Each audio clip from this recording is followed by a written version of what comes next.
We're live. Hello, everyone. This is Ian from the fourth place. Welcome to the 7th live episode of Heroes of Four Worlds. You can tell it's live because I screw up. If you're new, the show is an actual play D&D campaign show, which just means we're going to be using Dungeons and Dragons to tell a story for you live on TV on the internet. We only have one pre-show announcement this time, which is that Green Plus Great More is really happening. So Green Plus Great More is now live on Kickstarter. These are the original role-playing calibration and safety cards that came right out of this show. When we were planning how to make sure we had good safety and communication tools, we came up with all of this. What it is a set of 6 gorgeous, super clear cards. You get a word, you get a gesture, you get a symbol, and they let you both proactively calibrate and tell your other players where you're at, or check in with the other players and ask them where they're at. My camera's not focusing well on them, so I won't dwell on the imagery for very long. But what you need to know is that you can get these only right now on Kickstarter. So if you're interested in that, there are still early bird packs available. You can check out the campaign right now at fourth.me/green/plus. fourth.me/green-plus-great-more or fourth.me/g+gm. That'll get you onto the Kickstarter campaign page where you can read and learn all about them and see all the beautiful imagery. Art by our practically official in-house artist, Zoe Gardner, aka Sketch Bunny Plus, and the gestures are all being done by characters from this here game, so you'll recognize just about everybody. Which I think is pretty dope. You'll also see a lot of imagery of our greenest character, Tanya, because it's right there in the name. So with that, I will now introduce our cast. What we do here is I introduce each player by name, they confirm their name and pronouns, and then their character's name and pronouns, and something about the character, maybe where the character is at lately. And then from there, I will do a real proper catch-up of where we've been coming from in the recent episodes. So, as I always do, I go around in a particular order. Let's start tonight, completely surprisingly, with Cage. Take it away. So much shock, so much surprise. Yes, exactly. What's up, y'all? I'm Cage. I use she, hers pronouns. I play Tanya, the Turtle Barbarian, who also uses she, her pronouns. And Tanya is just glad to be alive. That's fair. There was some butt kicking. Yes. All right, next, Tucker. Hey there, I'm Tucker. I use she, he, or they pronouns. I play Nicodemus, who uses he pronouns. You may know him as the shortest paladin on Earth or worlds. And right now he is wondering where the hell his sister is. Correct. Next up, we have Eric. Hi, I'm Eric, he, him. I'm playing Dimma, who uses he or they.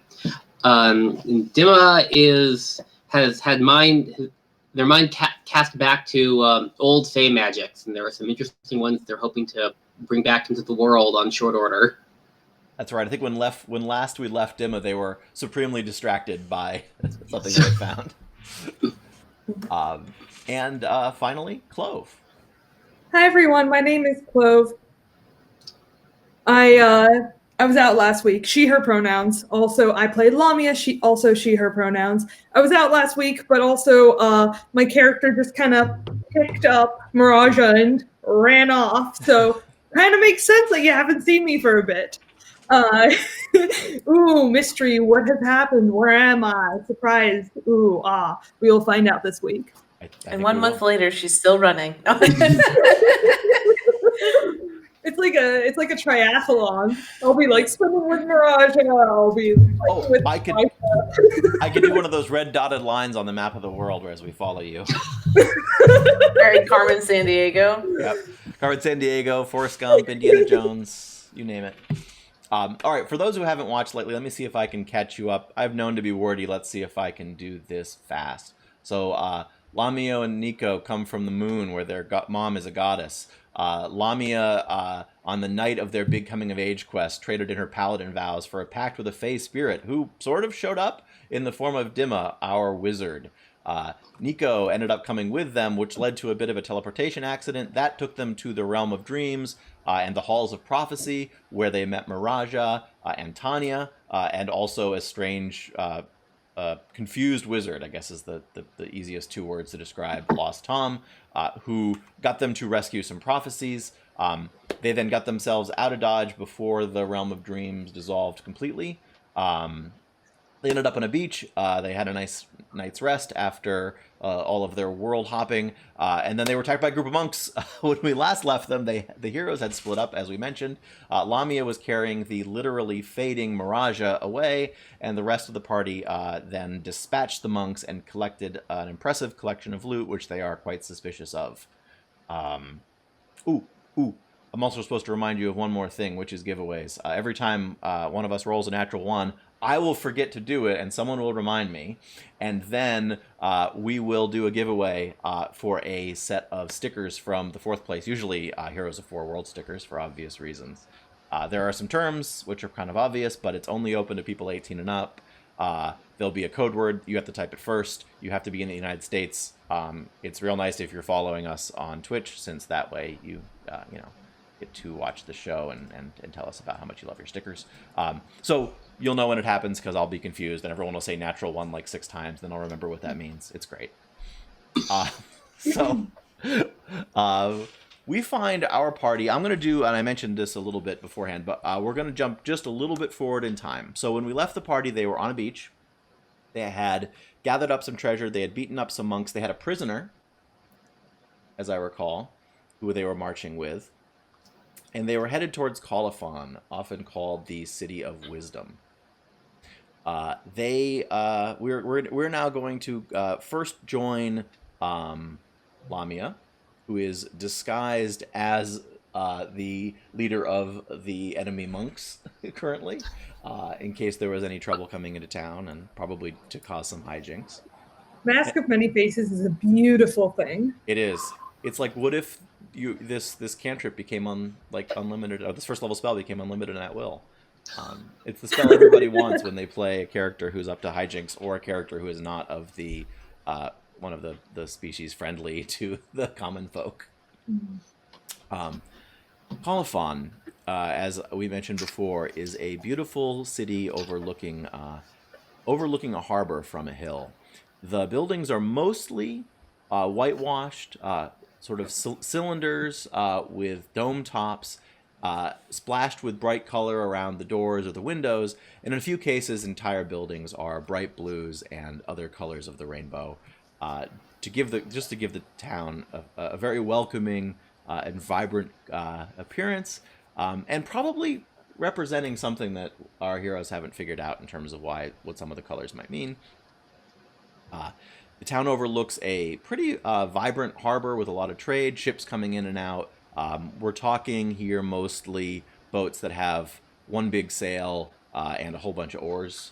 We're talking about people crowding on decks. A lot of cargo that's actually right on the decks of these large ships that are in some cases only one level, don't have much of a below decks to speak of. In other cases, quite tall. You might say that there are 3 rows of oars.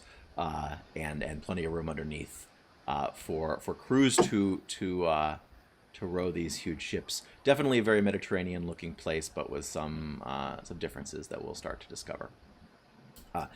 In the center of the base of the town, sort of at the base of the hill before the harbor, is a large building, basically huge columns holding up a big roof. It's one of the only buildings in town that is not round. It is rectangular, and it's really not an indoor space. It's an outdoor space with a roof over it and columns around it. And in the middle, we find a number of strange characters peering at an unconscious body of a translucent woman. So you will recognize in this image that I am painting for you, Maraaja, who is now definitely not solid. You can see right through her, and she appears to be unconscious and unresponsive. Standing over her is someone who looks like a recently gained enemy and prisoner, but probably isn't, given that you, Lamia, are seeing out of their eyes. And there are a few people who seem to be trying to help, and a crowd of people who are all trying to help in the way that crowds do. But we will start with there is a gray-skinned sort of elf. He is wearing purple clothes and black. He is wearing sort of round circular glasses, has quite long ears and a bookish nature, and he is peering at this unconscious Maraaja and flipping through a book, and seems to have a stack of books bound together as if with belts over his shoulder, and another one at his feet that's already been unstrapped and that he's rifling through. He's mostly interrupting himself as he tries to, I suppose this could be, and then he flips pages and you lose him for a while, and he doesn't finish the thought, and he seems to be hunting through these books for answers. There is also a large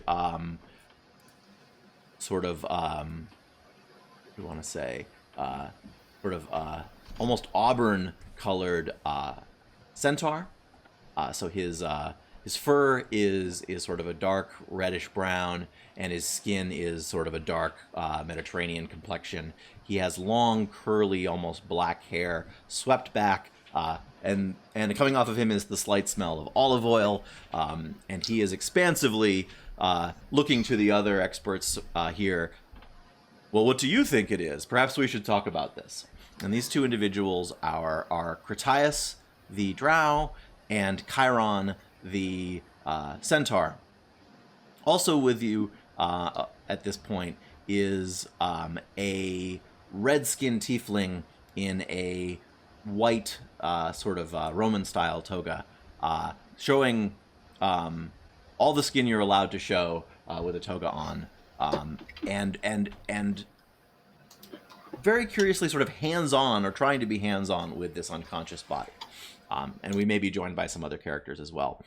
And they seem to be trying to figure out why your friend is now intangible, enough that they can't move and can hardly inspect Maraaja. So I guess that's my description. Now we open up to see what the heck Lamia does in this situation.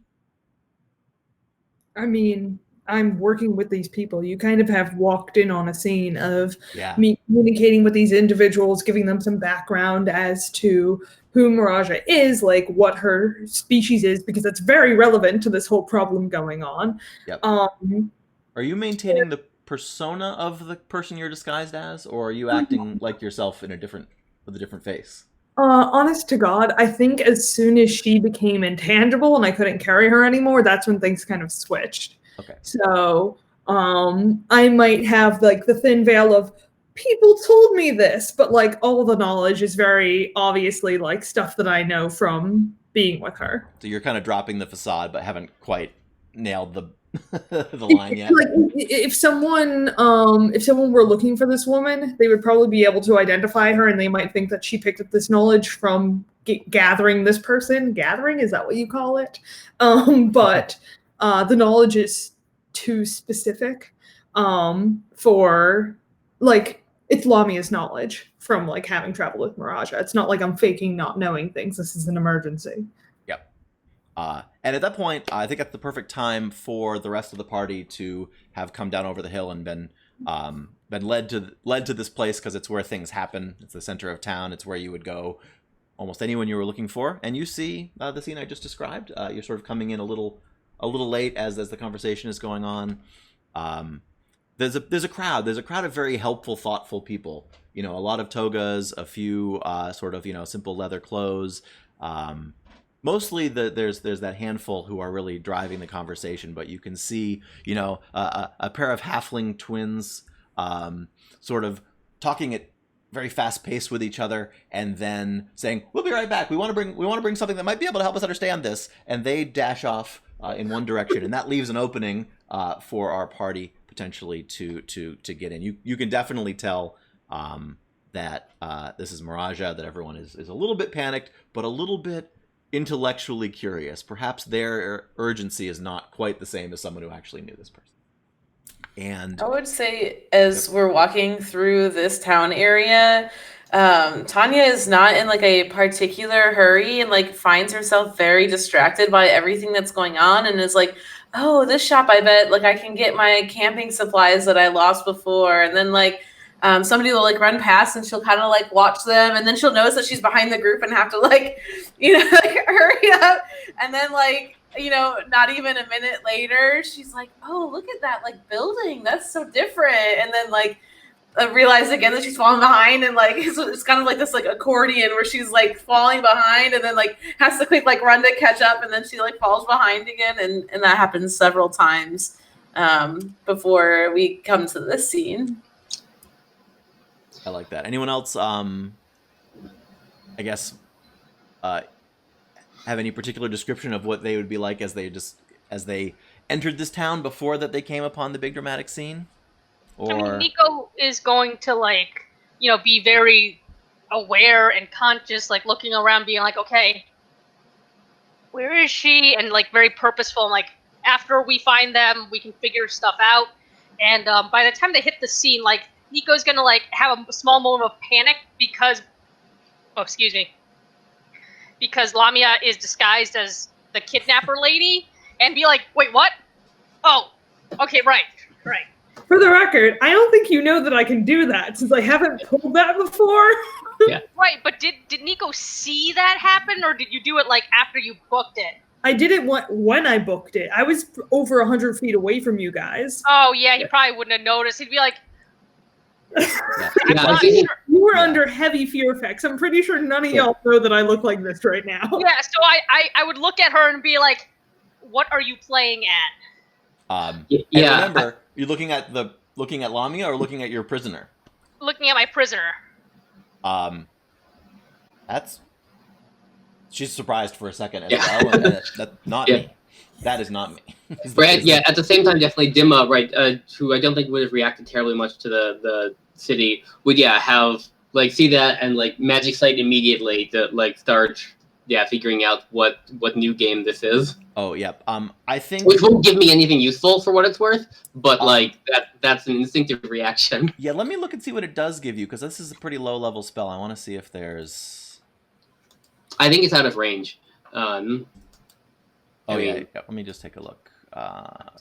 But yeah, Meanwhile, Tanya's like double taking. Oh goodness, what's going on here? Yeah, and everyone's very helpful. It's a hectic, I guess, is the best way to put it. But everyone's being helpful. Everyone's being curious.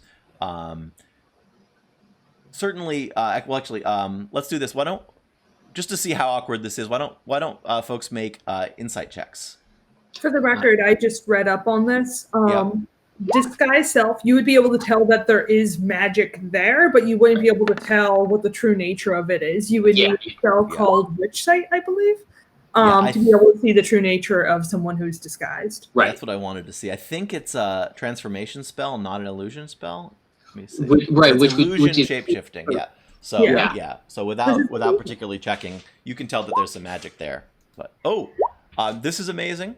This is the result I was hoping for. Yeah. Yes. Yay Nico, for stickers! yep. So Nico, I was going to say that with almost any possible role, that you can of course recognize the mannerisms of your twin sister, despite a different face.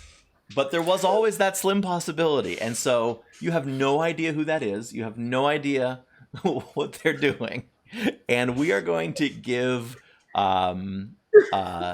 away some stickers now. So let me just I'm going to be looking over to the chat. So the way that this is going to work is that for those of you who haven't done one of our giveaways before, is I'm going to say a password, a code word, and after I say it and then say go, the first person who types those words into the chat will win some stickers.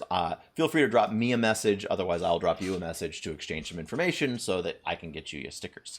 And if chat can't put 2 and 2 together, everyone Nico else rolled that nat 1. everyone else can put 2 and 2 together. And our code word today is going to be twin. So when I say the G word, you can type the word twin into the chat. Go! And we'll see if anybody wins some stickers this time around. Don't worry, I have a feeling this will not be the last natural one of this session, given how we roll, as one says. So, you have no idea who that is. You have no idea how to read your prisoner's reaction to to saying that it's not them. You're pretty sure they're lying, actually, with a 1. So that's them somehow, or they are clearly covering the fact that is somehow their doing. And everyone else is poring over, really paying a lot of attention. You get the this very red, like unreasonably red tiefling woman sort of like passing her hands through Maraaja's body with her eyes closed, as if she's trying to feel something, sense something, right? She's getting close and she's smelling and sniffing. She's using all of her senses. This drow keeps having half an idea. Well, I suppose we could look at Timothy's primer, and pulls out this huge book and turns to it and gets lost in the pages again and is checking references. And the centaur is asking questions, asking everyone questions. Maybe more, maybe people who shouldn't be. Tuna, have you considered whether your device might be able to help with this? And there's someone with goggles on running off in one direction. And you new people, we're trying to solve a mystery. We're trying to solve a puzzle. We have here a young lady, perhaps actually an ancient lady. I suppose I shouldn't speak too soon. Who was and looking at you, making sure he's right, undergoing some distress, having trouble maintaining consciousness. And then seems to have trouble maintaining full visibility and indeed tangibility, and is now we don't know how to help someone who we can't interact with at all. Do you have any thoughts on this, newcomers? Well, would Tanya be able to persuade Nico that this is in fact his sister? Because Tanya does have experience with Lamia from a past life, essentially, and rolled 23 on insight. Yeah. So Let's see what Nico does first. Yeah. This question's sure. being asked and kind of barging in on you, but you're right. You may want to react to the previous input, not to this large centaur. Yeah, I mean, like, Nico would, like, first, like, just be glaring at the prisoner as he's just like, no, what is happening? Is this a doppelganger? Is it your twin? I don't know. And then, like, Tanya, like, could say, like, Nico, that's your sister. And it's a your spell, twin. yeah, and you might go like, oh yeah, that kind of actually makes sense. I don't understand all this magic business, but that's clearly her. And he'll turn and be like, oh yeah, that's clearly her. Yep. The prisoner is probably like, that's what I tried to tell you. You didn't know what was going on either. Your prisoner, at this point, is just sort of clamming up, as is not uncommon for this person. Not hiding that she's tied up and here against her will, but also apparently not choosing this moment to use that fact. Whatever. None of these scholars seem to care. Yeah, they're exactly. And at the biggest, tallest person in the room, the 10-foot tall centaur, gesturing towards you. Everyone else is sort of looking too to see who these new people are, and so you get the crowd of a wide variety of people. Quite a few animal folk here, including a couple other turtles, a grung, and some fish folk even. One crab person in the crowd. What? Yep.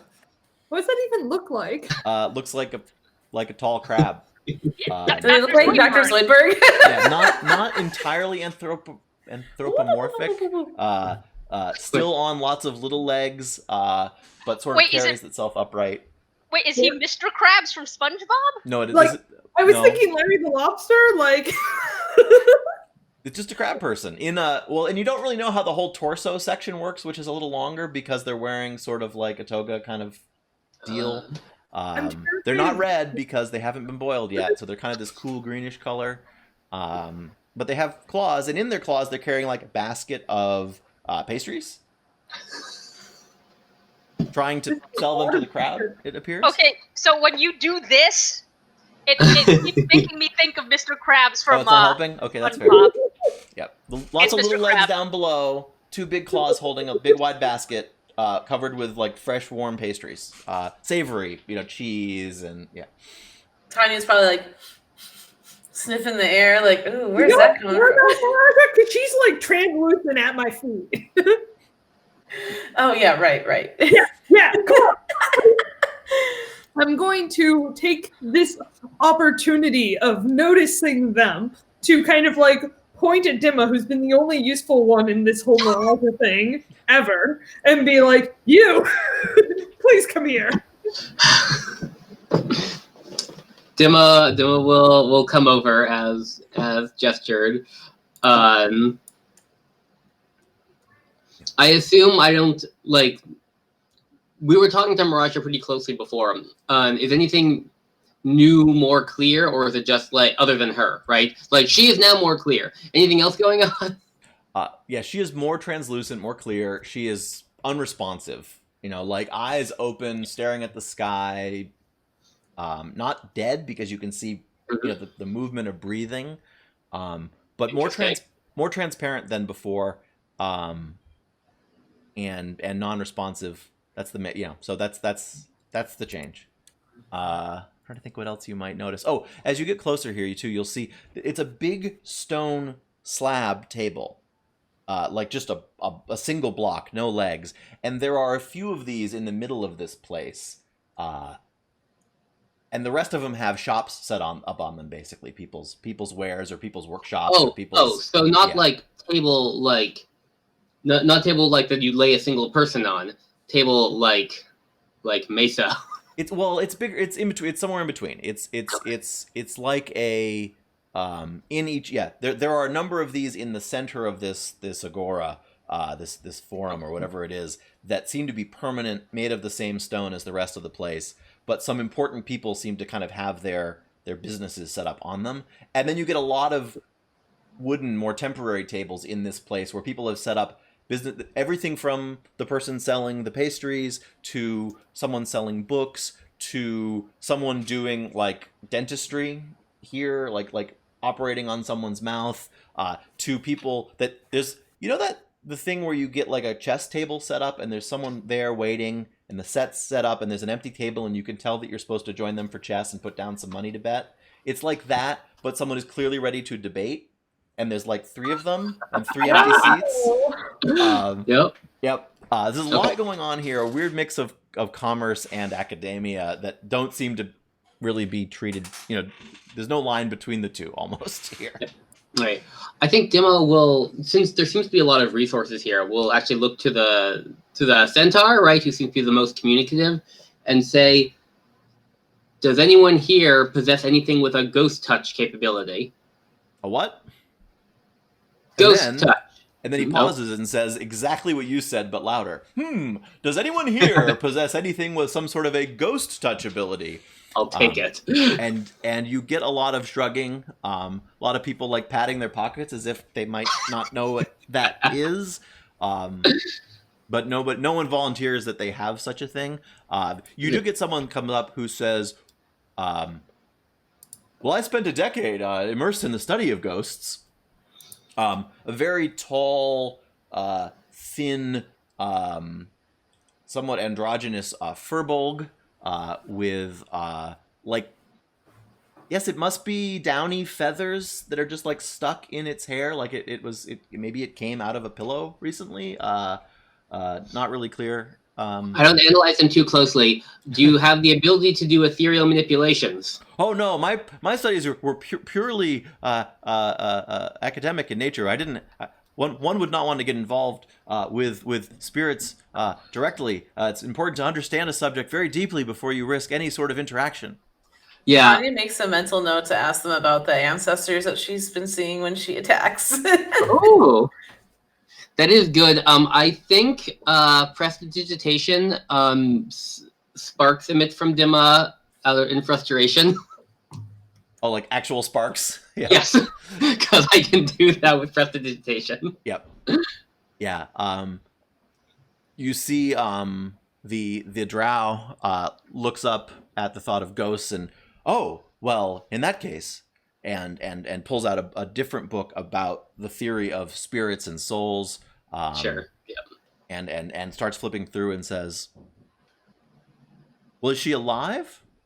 Was she alive when she was before she was unconscious?"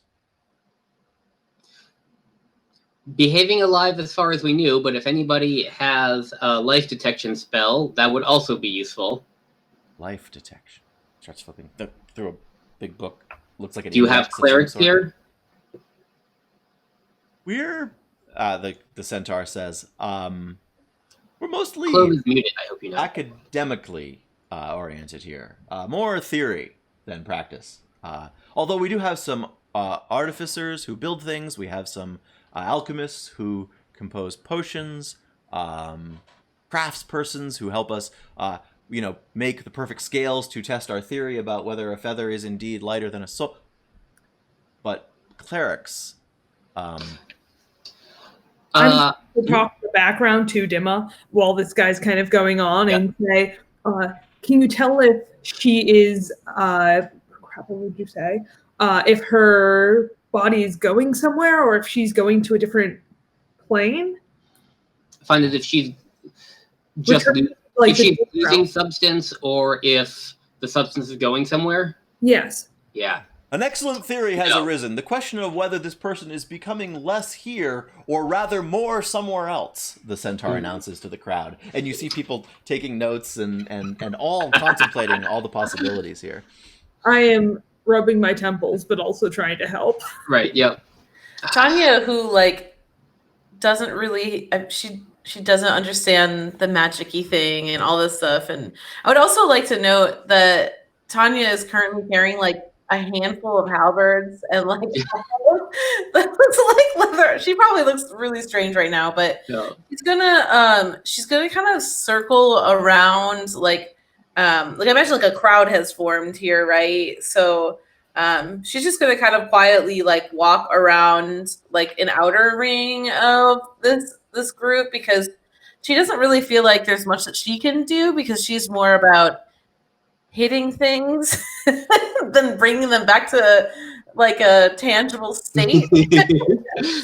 So she's just gonna see if she can hear anything. And she walks around to see because this guy is talking very loudly and seems unhelping, but maybe there are people with actual ideas in the crowd that just don't feel like they can over speak this speak over this guy. Oh, yeah. So that would be, I guess, a insight check to read the crowd. Sure. Ooh, that'll be a 19. Solid. No, 21. Sorry, I forgot my proficiency on that. The centaur is genuinely interested, but also very interested in making sure everyone can feel involved.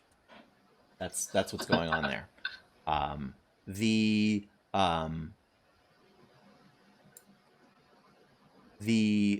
tiefling is perhaps being the most practical, trying to interact, but is just faced with things not being interactable. The drow is clearly possessed of a great deal of knowledge, but feels the need to double check it all in the books before saying anything. And the crowd is full of all sorts of different experts, but they were not assembled for the purpose of solving this particular problem. So many of them have wholly irrelevant expertise, ranging from pastries to comparative religion to crafting the perfect lens to diffract colors out of light. And they're all there's a susurrus or a murmuring in the crowd as people have insight and try to combine a little bit of insight they have with the person next to them, or you even see people kind of going around. Everyone's curious and interested, but the people who came to the front do appear to be the ones who have the most sort of confidence that they actually are going to make any leap here. They seem to be leaders in this community, or at least in this situation. Demo looks to Nico. Do you have any magics which do not tax you to use, which operate at range, and only target living things. I'm thinking of, for example, a ranged healing type effect. I don't have anything that wouldn't tax me. Okay. And the only way I can heal people is by actively touching them. Okay, right. Because seeing whether a spell will bind a spell which is set up to bind to a living thing will still affect Maraaja would be information. Oh, interesting. Well, I can try. I mean, oh, hey. If it will tax you, then it shouldn't be used because we can't use it for ongoing detection. I mean, that's also fair, and I have used up all of my ability to lay on hands. Fantastic. We've been drained pretty hard today. Yeah. But I bet I can find somebody else that's capable of it. Can Nico look into the crowd or the general area and see if he can find another random paladin? As you're discussing this, the centaur sort of responds. So I'll do that first. So some of you can do magic. You've got and sort of like there's a look of recognition looking at Nico. Oh. Okay, so yes, but it's been a hard day. This is. How do you all know this person? We teleported to her realm by accident. Her realm, and you were saying something about that. It points at Lamia. Her realm is. You're muted. The realm of dreams, which was falling apart when we left, and we had to bring her for safety. The drow drops his book. Like, the realm of dreams is disintegrated. Yes. We're going to get to that next. This person is definitely from there. I already told you this. I may have been distracted, but one of the fundamental hard glare from Lamia. But one of the fundamental building blocks of reality is disappearing, and she's from there. Yeah.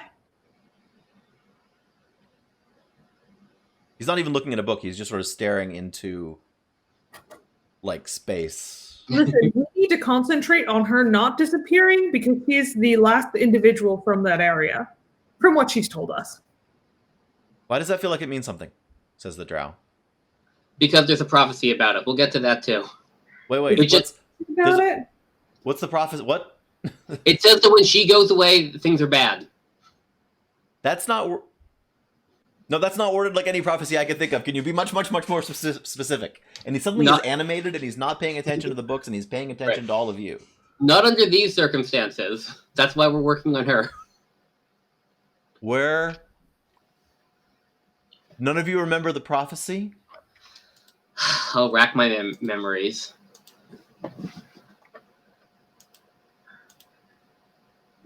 Nope.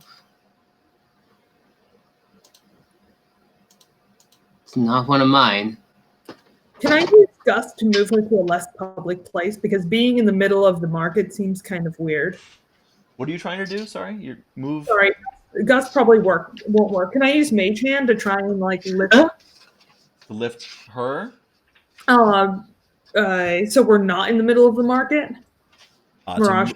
Nothing you have done so far has allowed you to get purchase on Maraaja. She sort of got set on this table while she was fading, both physically and mentally, and was interacting with you briefly, but was very loopy. And then, like, lying down here was when she seemed where there was a moment where she was no longer touchable, and no one's been able to move her or interact with her since then. And Mage Hand doesn't seem to do it. This seems like a great point to go up to the prisoner, and be like, "You know what's going on. Would you care to share?" Are you still wearing her face?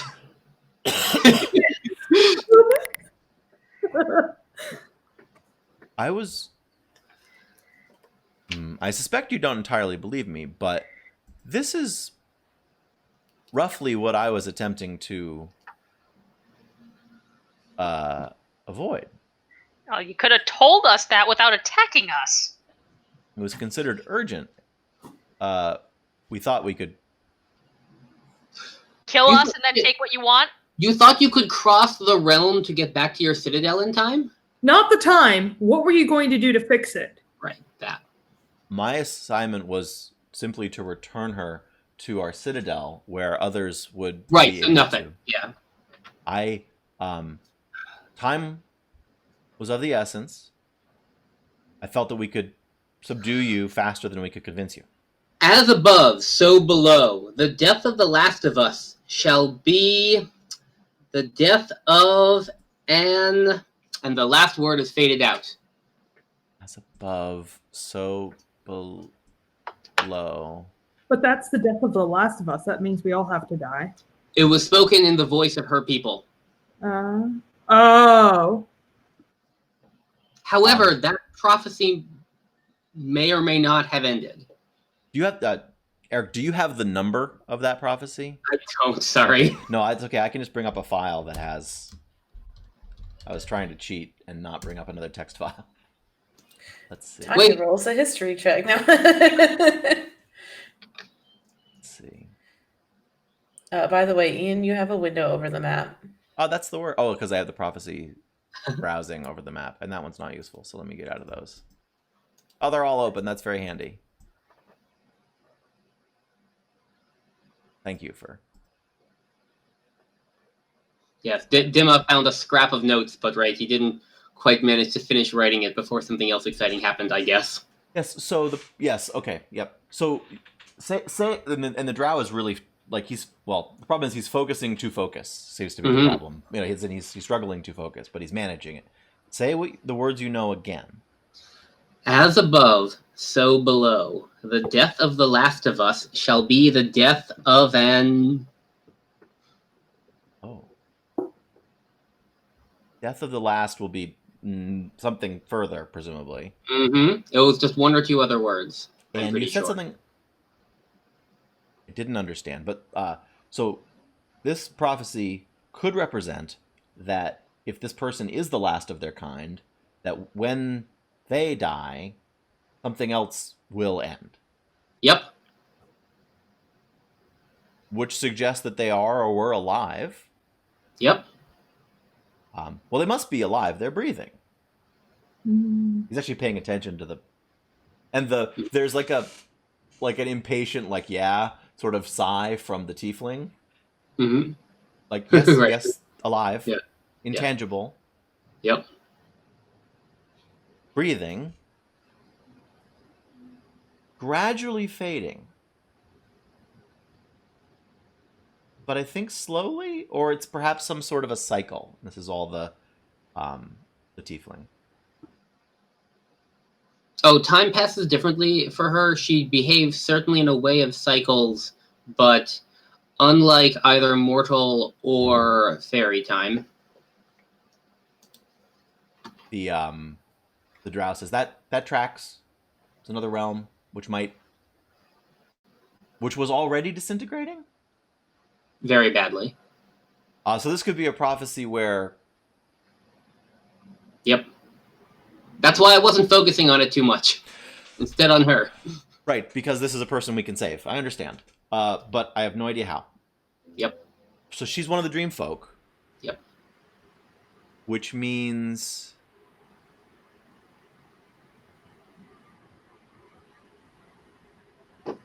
Not... don't know the word. Designed? No, that can't be right. But not intent? Nope. Not insert verb that I will spend too much time trying to find. For the material world. Right. Intended. Intended. Perhaps. If indeed intention was involved in and that's why I don't want to... Oops, sorry, focus. Yep. Okay. Friend is alive. Their death could be significant, but every death should be significant. I'm gonna try and cast some more illusion to see if that stabilizes. It didn't work before. I doubt it'll work now, but you know what? Sanity is not in the question here. Yep. So what are you going to try? What have I got?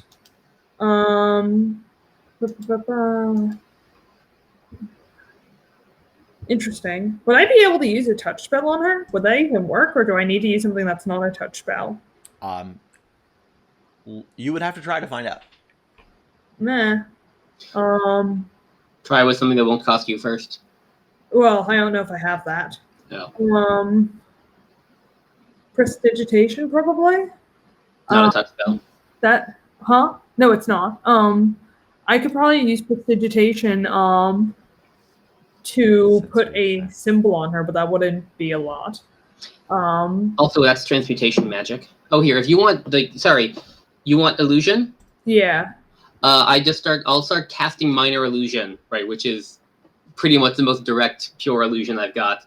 Yeah. And it happens conveniently. It's a ranged illusion cantrip. Okay. Would you please? Yeah. Sure. So that's what we want to try. So trying to put it in like a, I mean,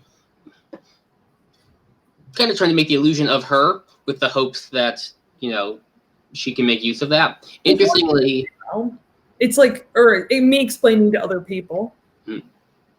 This worked while we were in the dream realm. If you poured illusionary magic into something because it was the realm of dreams, it made it real. Maybe not on this plane, but you know what? There's nothing. That's the only lead I have right now. Wait, Lamia. Yeah?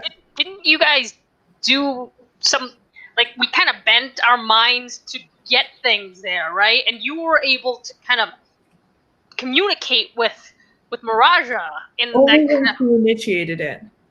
But maybe you can try. I'm not still connected to her? That seems to be true. This was like a day or two ago. Does Maraaja's appearance seem to be changing over time, or is she at this point plateaued in this semi? Oh. Yeah, because she's way worse than we saw her last. But good point. Yes, there appears to. You haven't been here long, but someone reported that there were fluctuations. That Tanya with but Lamia. From what you can see, it's it seems steady. Oh, it seems steadily disappearing. Oh, sorry, no, it seems not to be changing. She's the not time that changing you've been anymore. Here, there hasn't been change that you have noticed. You can make a perception check to see if you. That I can do. You're welcome to proceed. Oh, another 21. Oh, very slow, almost uneven waves, if you will, going, of how translucent she appears. But you've seen just, the slightest arc of it. So it's not rapidly getting worse. It appears to be getting worse, but then has started to get better from the worst that you saw. Does the illusion do anything? Oh, yeah, we're assuming no. Oh, what? So yeah, I was gonna get to that. What exactly? What kind of illusion are you doing? What are you? I'm making an illusion of her where she is. Okay. In the hopes that might help. Minor illusion. You cannot make you. I don't think you can cover all of her. So, are you trying? That's true. Yeah. Focus on her head, and head down. Vitals, like the head, chest. Yeah. Okay. Yeah. The details of the legs are less important. All right. Make a. I believe this is traditionally. Make a performance check. Ooh. Sadly, this Fae is not good at that. Performance is sort of crafting an art, so it often is a good way to. Yeah, rolled well. I will see it in 20 to 30 minutes when the die finishes rolling. All right. So with that, you're able to recreate her sort of, head and upper torso, and actually, well, most of her. About, she's almost 6 feet tall, and you can do a 5-foot area. So in this kind of an awkward cutoff where it doesn't work, but she looks more tangible. What else are you? So you're trying to make her look like herself as she is now, right? Just because maybe that in this extreme guessing idea, right? That illusion sort of will feed and help dreams because they're kind of illusory, and that helps in the dream world. And so this is sort of like I mean, sort of like a splint, right? It holds things in place to help you, like, not have to work as hard to be there. Mm-hmm. That's the basic idea. Yep. Of course, it's tricky to know how well it's working. I guess we can see if she also becomes more tangible, right? Because this illusion does not add tangibility. Then it worked. So there's a moment where you get some responses. People don't understand what you were doing. Right. I didn't hear what you were saying, and they're like, "Oh, something worked." You know, so you get that that positive encouragement, and then people sort of, no. It was, I think he's doing some magic, and you get that like knowledge traveling through. So 19. I just want to make sure I understand this because I'm reacting to things I hadn't planned for, which is fun. Exactly as she looks now, just more tangible, like completely solid, basically. Yeah. Visibly. Yep. All right. I think in that case, I know how I'm going to mechanically handle this. So let me just.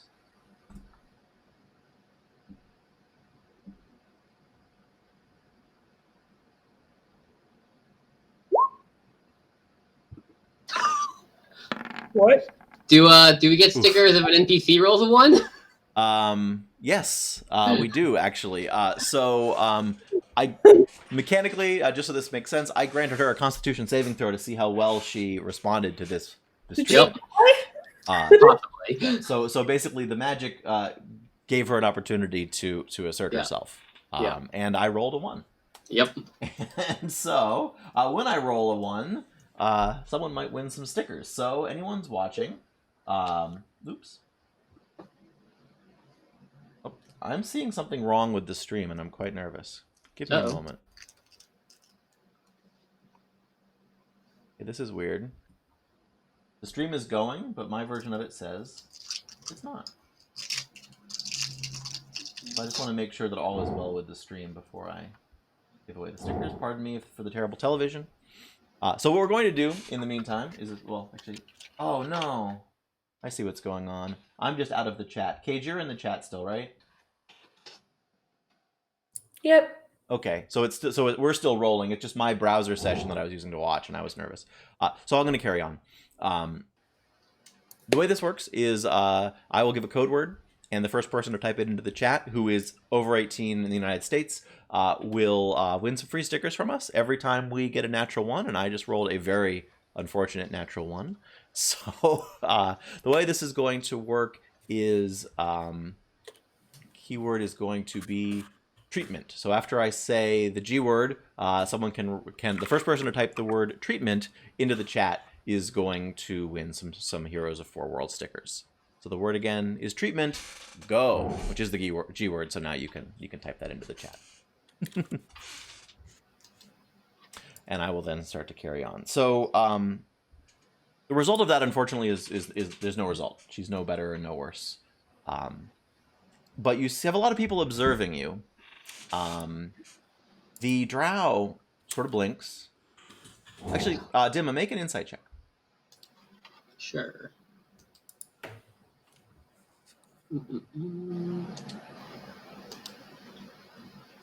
Also, I just figured out what this attention means. Speaking of insights, so I have an additional, 15. 15. Okay. They're activating some sort of site, because you do it. Nice. Yep.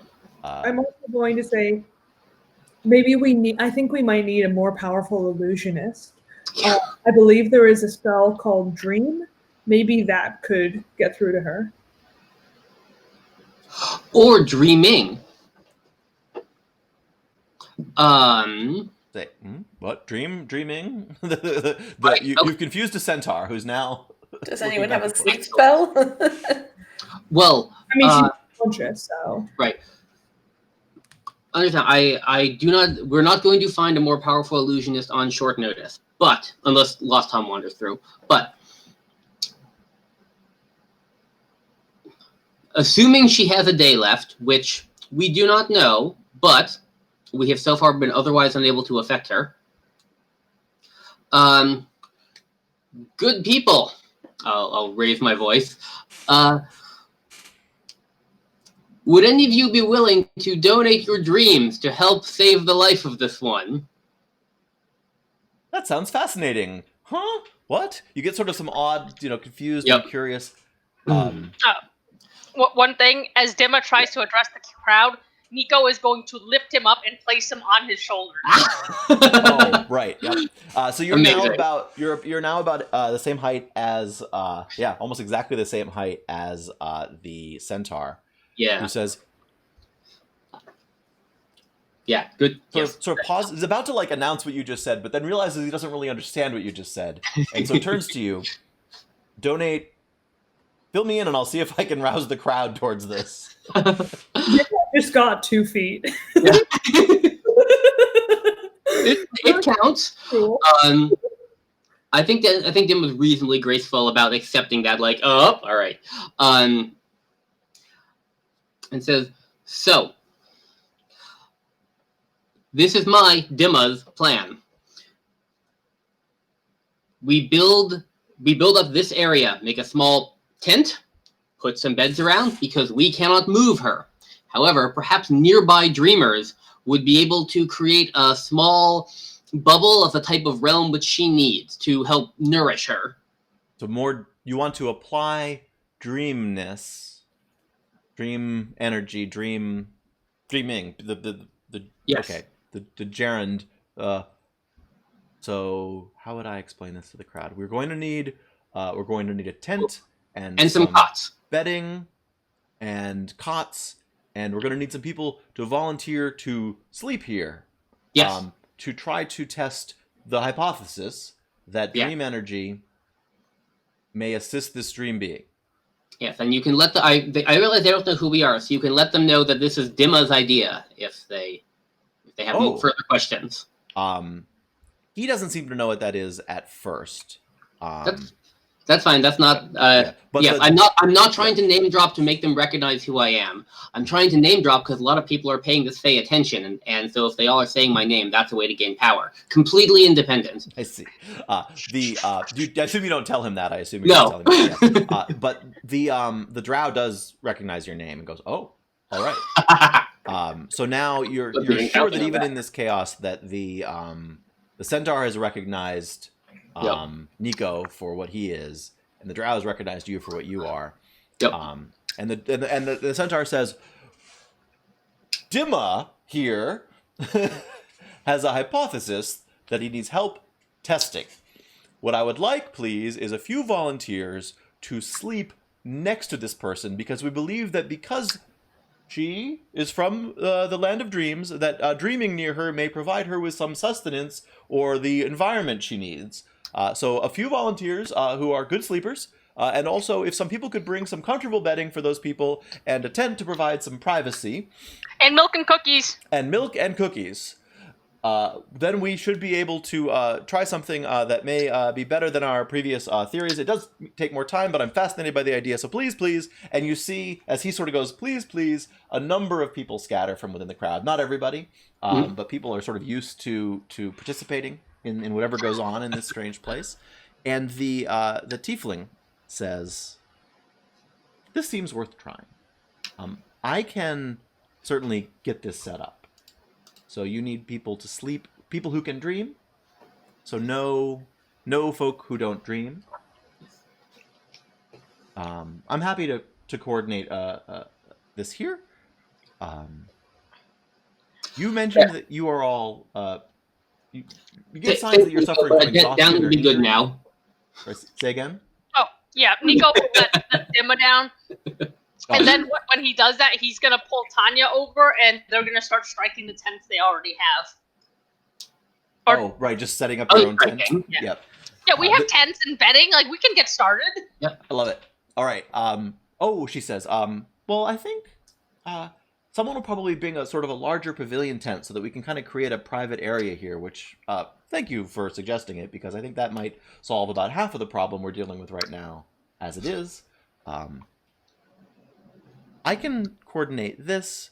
You mentioned that you need to rest, so certainly you can rest here. If you want to be among the people dreaming for your friend. Yeah, I'm definitely a volunteer. He starts eating his bedtime snacks. He's already like got like a long hat on already and slippers and just imagine. All right, very fast. so people seem to be doing this. This will take a little bit of time, Yeah. but Yeah. it's about time for our break, which is perfect. So we generally take a 15-minute break in the middle of the show. If you can believe it, it is already a little bit past that time. So what I'm going to do briefly is stop the stream so that our intrepid party can go take their mid-show breaks, and I can do the same. And when we come back, we can discuss quickly whether we want to have just woken up from a weird midday nap or whether we have anything else we want to try. Does that sound good? For the party? Yeah. All right. For everyone watching, we will be right back. You'll see the stream cut out and then a nice little message going up reminding you that we will be back shortly. All right, I'm going to start from here. Oh my God. Welcome back, everyone. This is Ian from the Fourth Place, and this is Heroes of Four Worlds, and I'm now going to describe something that I will fully admit I just described without the audio on. We are... when we left our heroes, they were in the middle of town in this beautiful, stark stone agora or forum, surrounded by columns with a number of large stone slab tables. Clearly all the business of the town is done here. But it's been transformed. At Dimma's suggestion, there is now a large 30-foot diameter tent set up with one of these stone slabs at the middle, where we still find Maraaja resting. People have come from all over town to fill this place with mattresses and cots and cushions and blankets and other elements of coziness, because it is believed that, or the current hypothesis that is being tested, I guess is how they would put this, is that if enough people dream around this woman, perhaps they will stabilize her condition or help her in some way. The centaur, Chiron, is not inside his place. He seems to be more interested in being in the public eye and coordinating and organizing everybody. Sana, the bright red tiefling woman, is here now, sort of taking over, sort of organizing the nap, the nap time, the creating sort of a comfortable physical space for people. Seems to be more up her alley. As a reminder, she is bright red, wears a very stark white toga, and seems proud of her bright red demonic skin, and so shows a lot of her arms, especially, and shoulders, just so she doesn't appear to be covering up that she is a tiefling and that she carries with her the colors of the Hells. Also joining you, starting to get bedded down, are a pair of twin tabaxi, black and white cat folk, who have taken up two cots next to each other. They seemed very eager when told that they could nap for their greater good. There were another pair of twins, interestingly, in town, two halfling alchemists.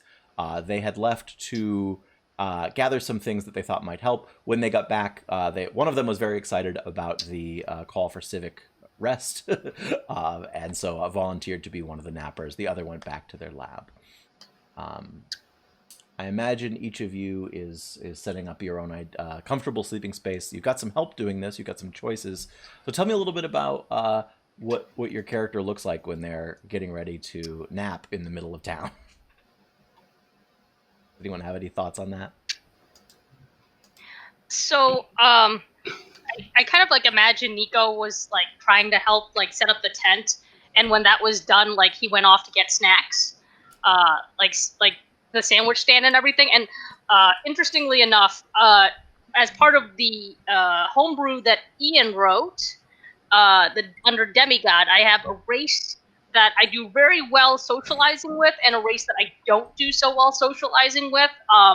And Nico may be part halfling, but I don't know, something about him throws off other halflings. So like but he's not aware of this. Like, so he's like, oh hey, I was gonna get some snacks. Do you guys want to share some snacks?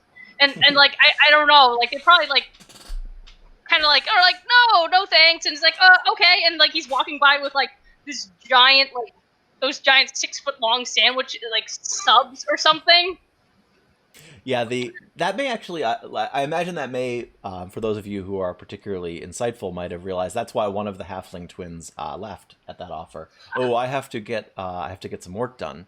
You haven't seen humans in Colophon, your favored race, if you will. They don't seem to be settled much here, at least not in the center of town. You haven't met any yet, but people are happy to contribute to this. This is the current experiment that's going on in town. They're trying to help someone. They're trying to learn something. And so, yeah, people are happily contributing bread, cheese, dried meats, other pastries, nice sort of ramekins of some sort of a warm soup.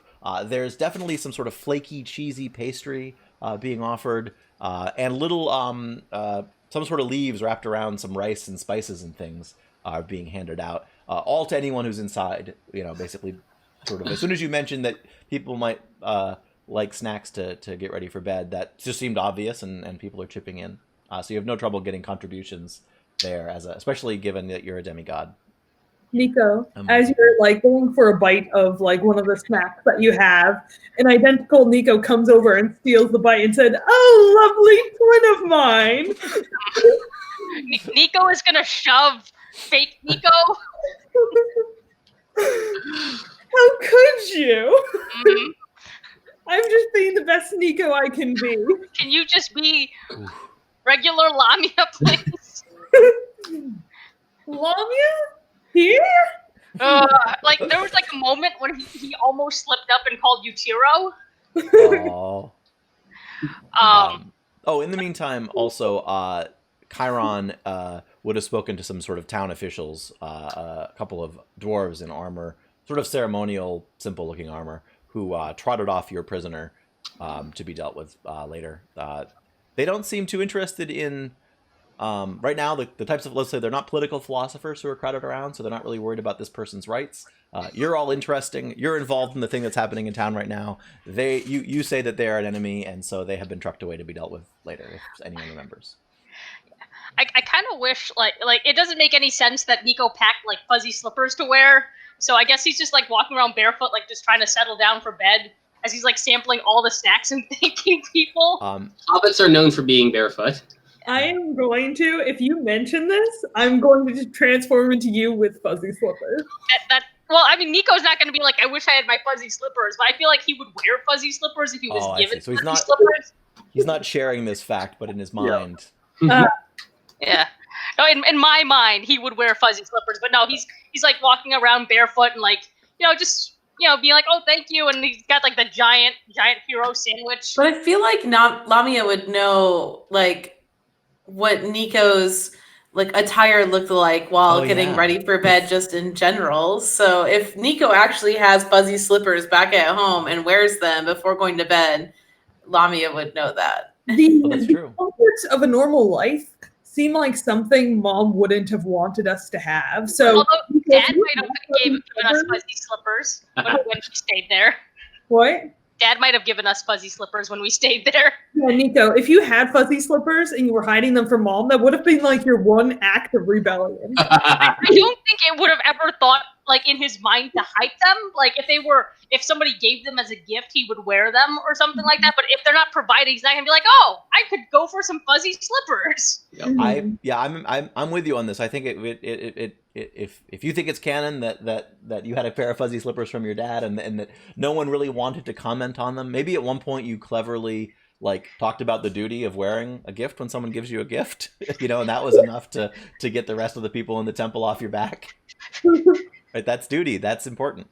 I mean, we're not going to throw out something that was given to us, are we? Oh my gosh. In which case, Lamia, if it's canon that those existed, you could certainly have remembered them and be taunting. Looking for these, dear brother of mine. The people here are, how do I say this? They're in a mood to go along with things, right? This is what's happening now. People are being silly, friendly, relaxed. They assume that this is part of setting the atmosphere, and so you get these two tabaxi kind of teasing each other.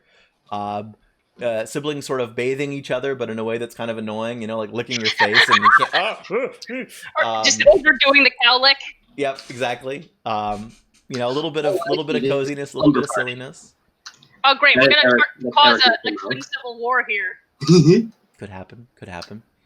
The town seems perfectly accepting of this, and this, you know, you've got this big blue and white round tent. You've got these all sorts of different carpets were brought in so that the floor wouldn't be cold and dirty and stony. You've got, you know, lots of blues and golds on the floor, lots of reds and golds in the blankets that were brought in. I knew we picked a good target. I think because you asked for a thing in their terms. And this is. I just mean like when we chose where to go to. Yeah. People here are wise, curious, a little bit. There's something like wisdom and something that is at most wisdom adjacent going on in this town.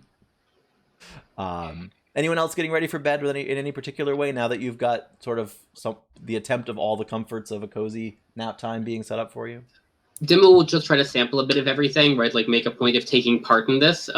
Also being aware that the chance of them in particular helping is like vanishingly small. But whatever, they'll go along with it. All right.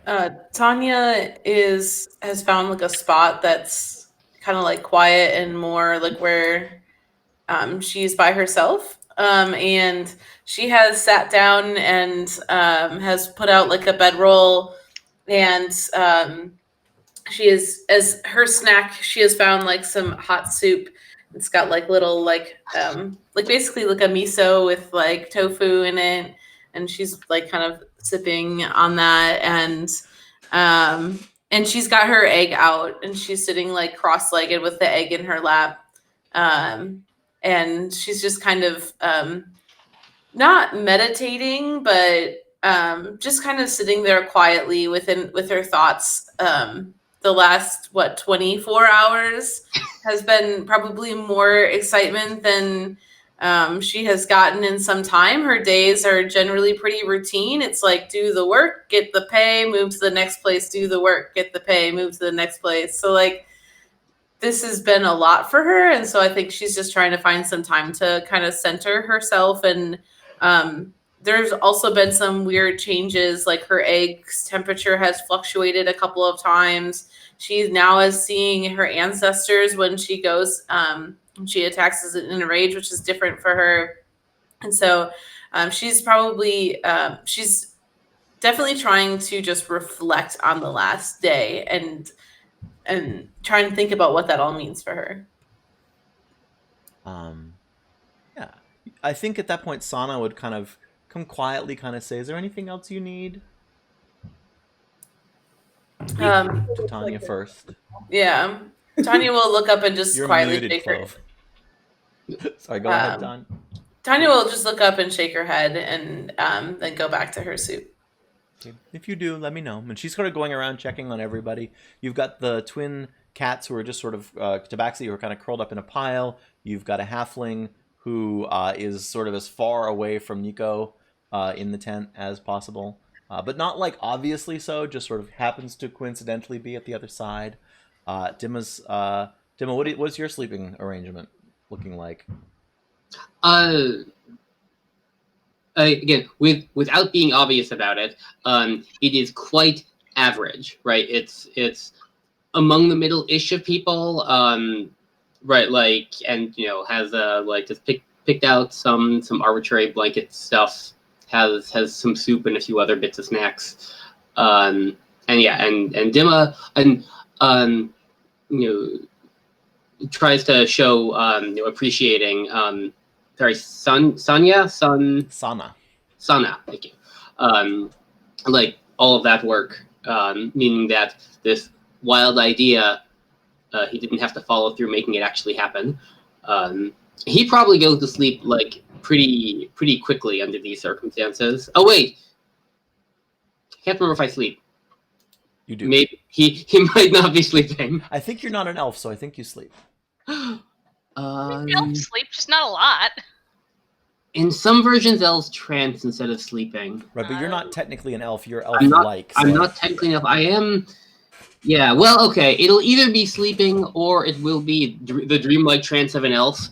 One or the other. I'll figure out which one eventually. Last time, Dimma. It's what? You did sleep last time. Oh, thank you. We figured that out. Cool. Yeah, okay. Sleep it is. Yep. Yeah, so yeah, I expect him to go to sleep pretty soon, pretty quickly. From outside, through the sort of flap that is operating as a door, the drow, Critias, is wearing sort of a muted, dark purple, what do you call it, jammy frock.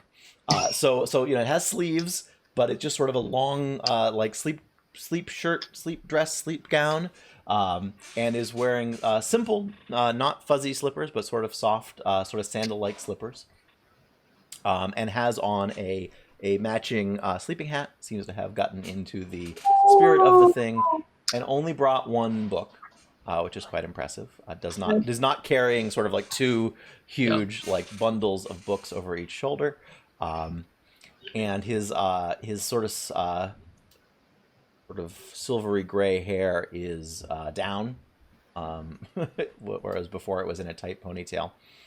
And he sort of wanders in and finds a bed and sort of pats it and sits down and kind of tests it, kind of bounces a little, sort of checks it out and says, Does this all feel very strange or very normal? Is it strange trying to become normal or pretending to be normal? And Nico says this as he's taking a bite of a cookie and chasing it with some milk. Mm-hmm. Good warm goat's milk, perfect for a big cookie.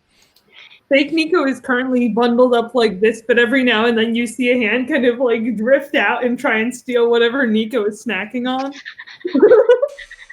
I assume you two are basically just like on the same like pile of mattresses on the floor, like not even sure I imagine separate beds so much as just a zone for the twins to sleep in.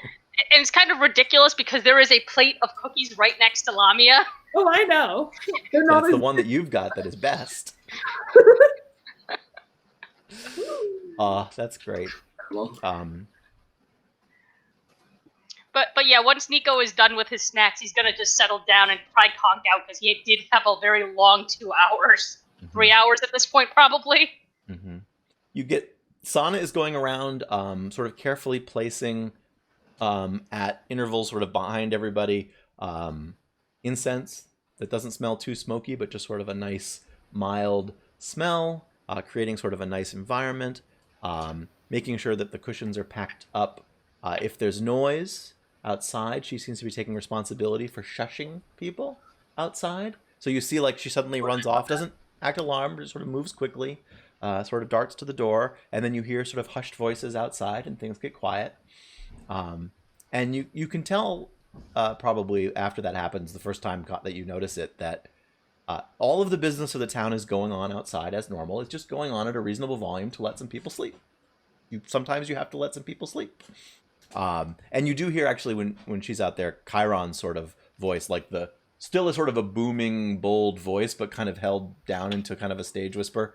Well, this is what we're doing here. This is an important experiment. We're being, it's also very nice for our new visitors, and it's sort of encouraging people like he's the mayor or the social director of this town. When Sana comes back, she's got hot chocolate for everybody. Absolutely everybody gets sort of like on a tray, probably actually someone following behind her carrying it. And she's handing out slightly spicy hot chocolate to everybody. Kind of that cinnamon and just a little bit of hot pepper in it. Not too spicy to overpower the chocolate, and not too hot so that you can't drink it. And everyone gets a nice big sort of round clay mug of that steaming hot chocolate. And unless anyone has anything else to do, I think we'll see. Let's find out just how good of a rest we all get here with a little bit of a group check. So I'm going to suggest a group wisdom check. So the way that this is going to work is everybody is going to make a wisdom skill check, not a wisdom saving throw, because we're protecting ourselves from something. And I have to sort of see the net number of successes. Ooh. Yeah. Stickers are a success, right? Oh, no, they're a failure. But we have some more rolls. So I do want to resolve. Let's see. I'll do this in the right order. I'm going to resolve stickers. But then there are some NPCs who are part of this group. So I will make some some rolls for them. So I did tell you Dima wouldn't be unable to help here. By the way, that's really funny. when I go to sleep, I don't think I can keep up that spell. So like I would probably like go under the blanket and then you'd just see like Lamia's actual hair coming out. I think the spell would stay up for an hour after you stop. I'm Just choosing casting to it. like bring it down before I go to bed. I don't want to have to try and keep something up while I'm asleep. Hmm. It also feels Hey. like it's like wearing spandex. You don't wear that to bed. Oh, I see. So just as part of getting comfy, you kind of let it go once you're covered up. Well, yeah. So basically, just all you can see is the hair coming out. So, Ian, what happens when you get double nat ones?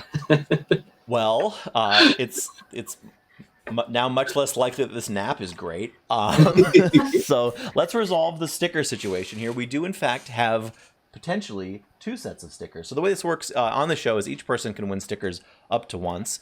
So we're going to do 2 back-to-back giveaways. If you win one of these, you can't then win the next one as well. So I guess I have to come up with 2 code words. So first, I'm going to say the first code word followed by the word go. The first person to type the first code word into the chat will win the first set of stickers. And then I'll do it again with another code word.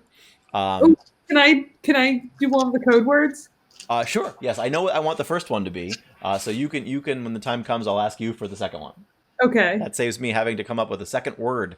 I'm using all my words on staying running this show half correctly.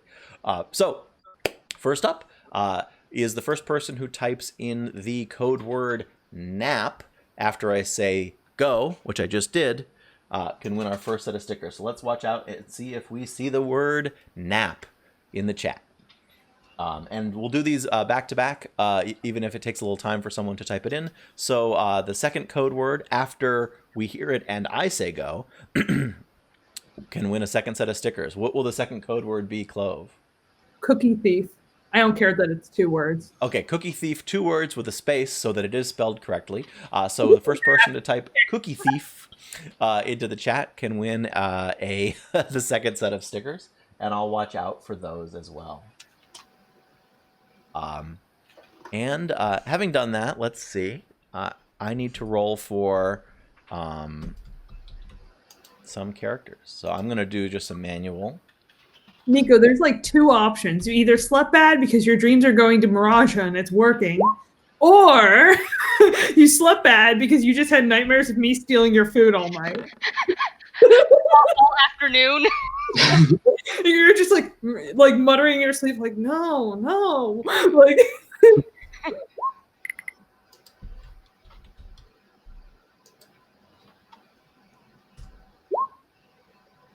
You wake up like clutching your chest, like my cookies. Better from the classic. Have a dream about eating an enormous marshmallow. Wake up, your pillow's missing.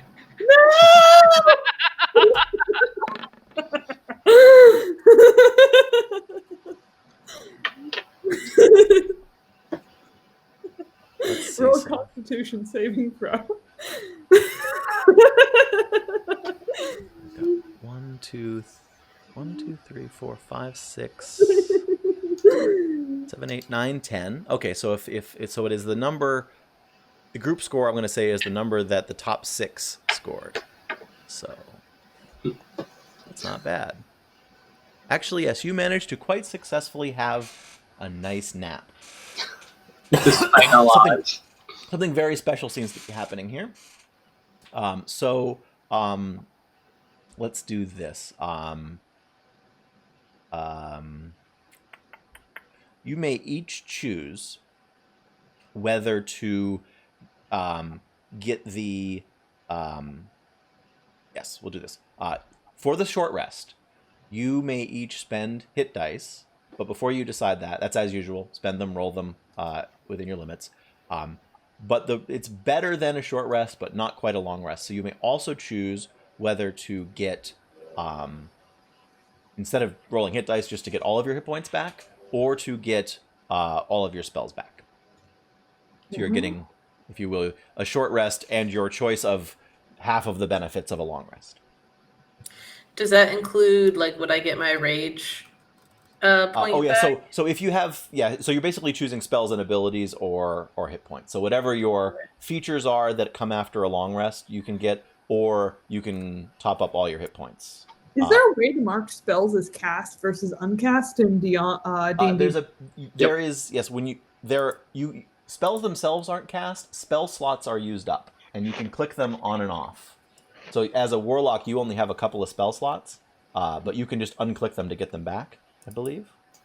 I don't think I must not have cast any last time. I only used my cantrip. We may have lost record of that because we did a very silly practice game to learn some Roll20 stuff. So you may have gotten some things back. Hopefully, I got my skills back. So the simplest thing to do is you can just to refresh all of your spells and skills, or to put yourself at full hit points as you. Well, so my hit points are definitely not at full; they're at the correct values. But I'm going to say that my skills were refreshed.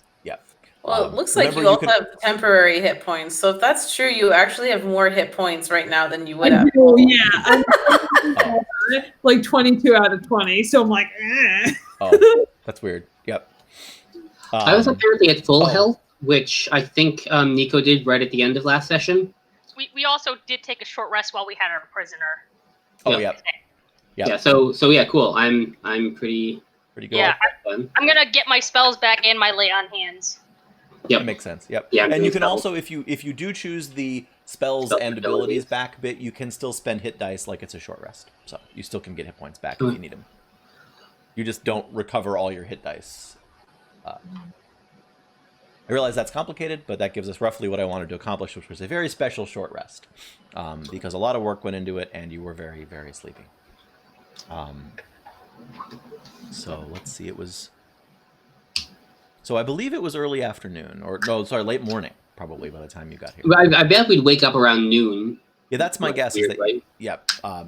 Is that? Well, I'm going to say you managed to sleep for about 2 hours, so let's call it early afternoon, vaguely, lunchtime, noon to 1-ish, by what the sun is telling you above you, or the. It's currently noon 30. What's that? It says noon 30. Yeah, thereabouts. Now there's one more roll for me to make, actually. Bear with me. Ooh. Actually, there's 2 more rolls for me to make. Because there we go. Interesting. Very interesting. So that's a roll with advantage. I was wondering if either advantage or disadvantage, right? No, you succeeded at your group skill check, so I wasn't going to make things worse. And so, because you can see the dice rolls, you don't see a dramatic change in Maraaja. She doesn't wake up when you all do. She's not suddenly completely solid, but she seems, at a glance, the same as before, and not to have gotten worse. And anybody who wants to describe to me how they might try to investigate how she's doing, I will tell you the kind of check you can make. I would actually, when I wake up, I would simultaneously try not to lose the nice calm I got, but also moving with purpose. Go over to crouch near. I have got to write her name down. The tiefling. Sana. Yeah, Sana. She didn't sleep, but she sort of presided. Okay. Yeah, then I would go over to her, and since she's the one who seemed to be doing the most hands-on practical analysis, right? Mm-hmm. Yeah, so I would go over there and ask, did you notice any change, and can I help you? Diagnose her at all now? I haven't seen any sudden changes. My sense is that she has been stabilizing. Let's take a look. Tell me what you can see. And so let's make a perception check. Okay. Yep. And she will. Technically, you're aiding her, but I think it's more interesting if you roll. So you can make a perception check with advantage. Okay. Perception and Arcana. Oh, they're the same anyway. For me. All right. So... And this will represent you sort of discussing what she saw while you were asleep and what you're seeing now and comparing notes. Just a second.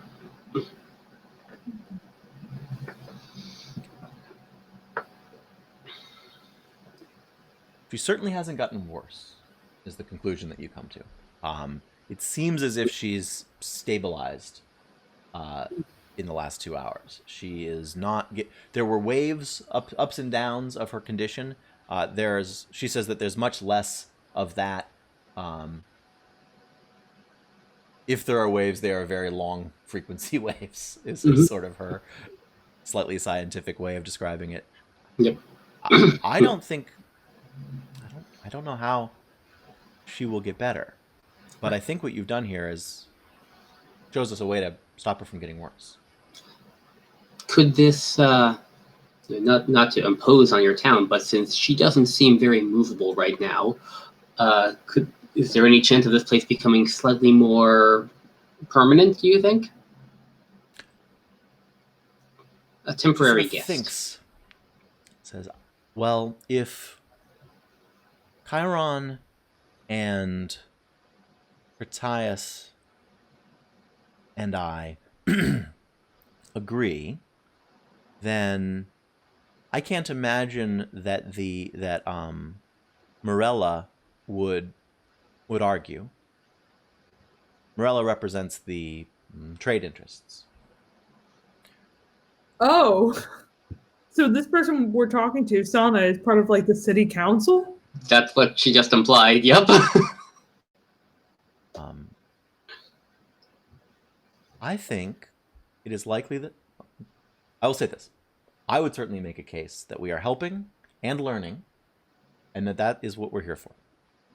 I am fascinated by the idea of a treatment that requires people to rest, because I think the cost of this treatment will be helping others, helping those who contribute. And Nico probably didn't get a lot of good sleep. Heartburn. I don't know if it's heartburn because he's probably used to stuffing himself, but I don't know if it was he was so focused on like taking a good nap. Oh yeah. Must sleep. I've got work to do in the work. Yep. My work is sleeping, so he's like chewing on the plate of cookies that Lamia didn't touch. It's like, I mean, it would be intriguing too for your mason workers and everything to build a building around something that's already inside of it. Your baby Mozart wasn't on, no wonder.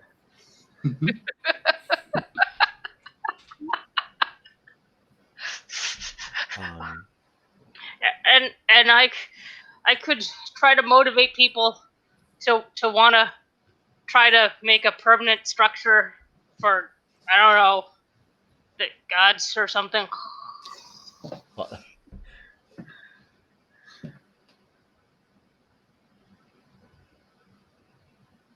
The drow sits upright strangely, almost robotically, and his eyes go white, and he says something in a language that I don't know if any of you know. So tell me if any of you know Undercommon. Oh. Where the heck are my languages? Lower left. Thank you. It's not on my list. I would be surprised if any of you took it. Yeah. But he says what is clearly one or two sentences in a language you don't recognize, but the sound is coming from everywhere. So, like one of the prophecies. Yes, and He's saying a prophecy. That's rad. a new one. Is it? And for those who didn't notice in the chat, someone saved up 5,000 chat points and guaranteed that there would be a prophecy in this episode, which is something that anybody can do who joins our chat. And that someone happens to have been Cage, and I've been sitting on it for a while, waiting for the right moment. Who, me? Neat. So We have to need more of these. yep. So a new prophecy has been spoken. Tanya will kind of like look around and see if there's anybody that looks like they comprehended what was just said. Yeah. So you've got no, I don't think so. I think you've got Yeah, two right. tabaxi, a halfling, a tiefling, and y'all. And then like the eyes go normal, like they look like eyes. And this is sort of interesting. Kurtaya says, what did I just say? I'm going to butcher it back. Yeah, I was thinking, yeah, try someone who's good at performing All right, kind of things. let's do should this. Try it. Everybody make an intelligence check, and we'll see if anybody caught it well enough phonetically. And I'm not going to make up phonics for undercommon, so the question will just be if someone has the sounds. Oh no! Another one! Oh my Two goodness. ones. Is this the fourth net one? I wonder what. This is the That fifth. was a 3 from me. Oh, no, okay, Yeah. sure, sorry. Want to say I'm really impressed by y'all this episode. Really proud. So first, if anybody is interested in some stickers, the way we do this again is I will say a code word, then I will say the word go, and the first person who types the code word into the Twitch chat after I say go wins a set of stickers. You have to be 18 or over in the United States. We prefer if you're following us. That's just nice. I won't make it a hard requirement. And you can either message me or I will message you so we can get your address to send you off some Heroes of Four Worlds stickers. And the code word this time has to be prophecy. Go. I hoped you would make it butchering. That's fair. Yeah, I try to be pretty straightforward with my, or I try to give someone a bunch of shit with the word I choose. So it sounds like so here's how this is going to work. Dimma, we'll make the most interesting ones. Dimma and Tanya both say things. They say some words in Undercommon, and they're different words. Oh. And then I would like you each to make a persuasion check to see who says their words more convincingly. Oh, no. Oh no! Not me. Because that's what happens. Listen, I hope you have a low persuasion check. I do. Whew. Oh my god. Oh, jeez. They're Both not great. Okay. Kind of To the slightly- bottom, aren't y'all? Yeah. So as you're saying it, Critias is writing down what you're saying. It says that's not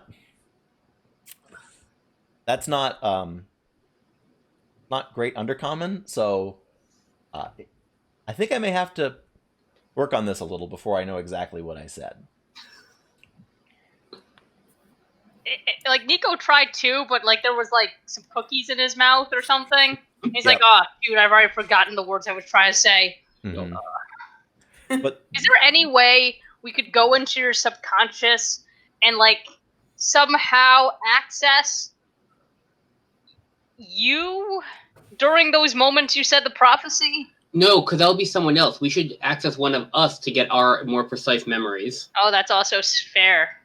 he says, there's actually some debate as to whether the speaker of the prophecy is speaking the prophecy on behalf of the world, or whether some other outside force is entering them. The fascinating thing about prophecies is that even gods and demons have spoken them. So it's not gods... well, it's theorized that it's not gods and demons sending them to us. What the gist I get of this is that... well, I don't... the tenses and things are complicated if you don't get the nuance in Undercommon. This might mean that this situation will last a very long time. But it could also be that if it lasts a very long time, it means one thing, and if it doesn't, it means another. So I'll work on it.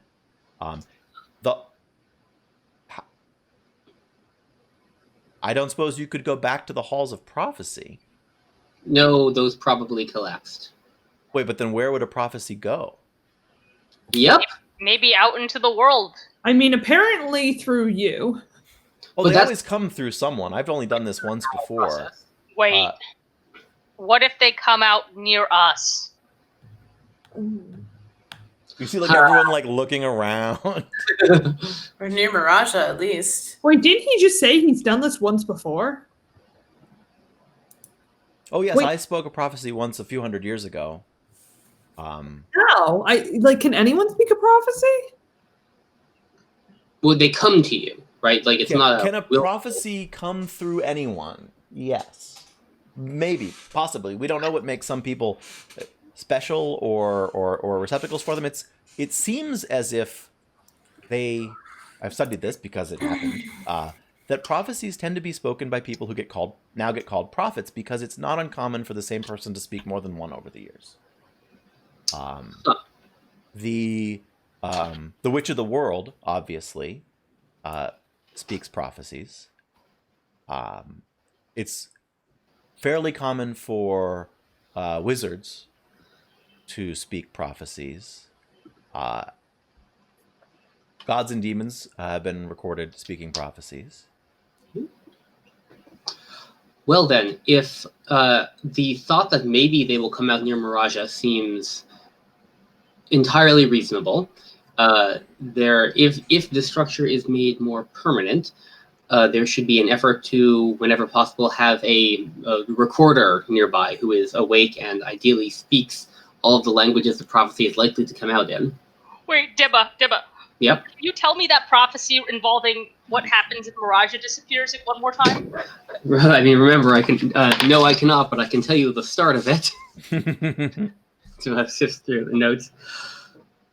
Oh, let's crowd out of here, right? I believe we've let us leave this as a sanctuary space of sleep, and do our. So as we start to pack up and head out.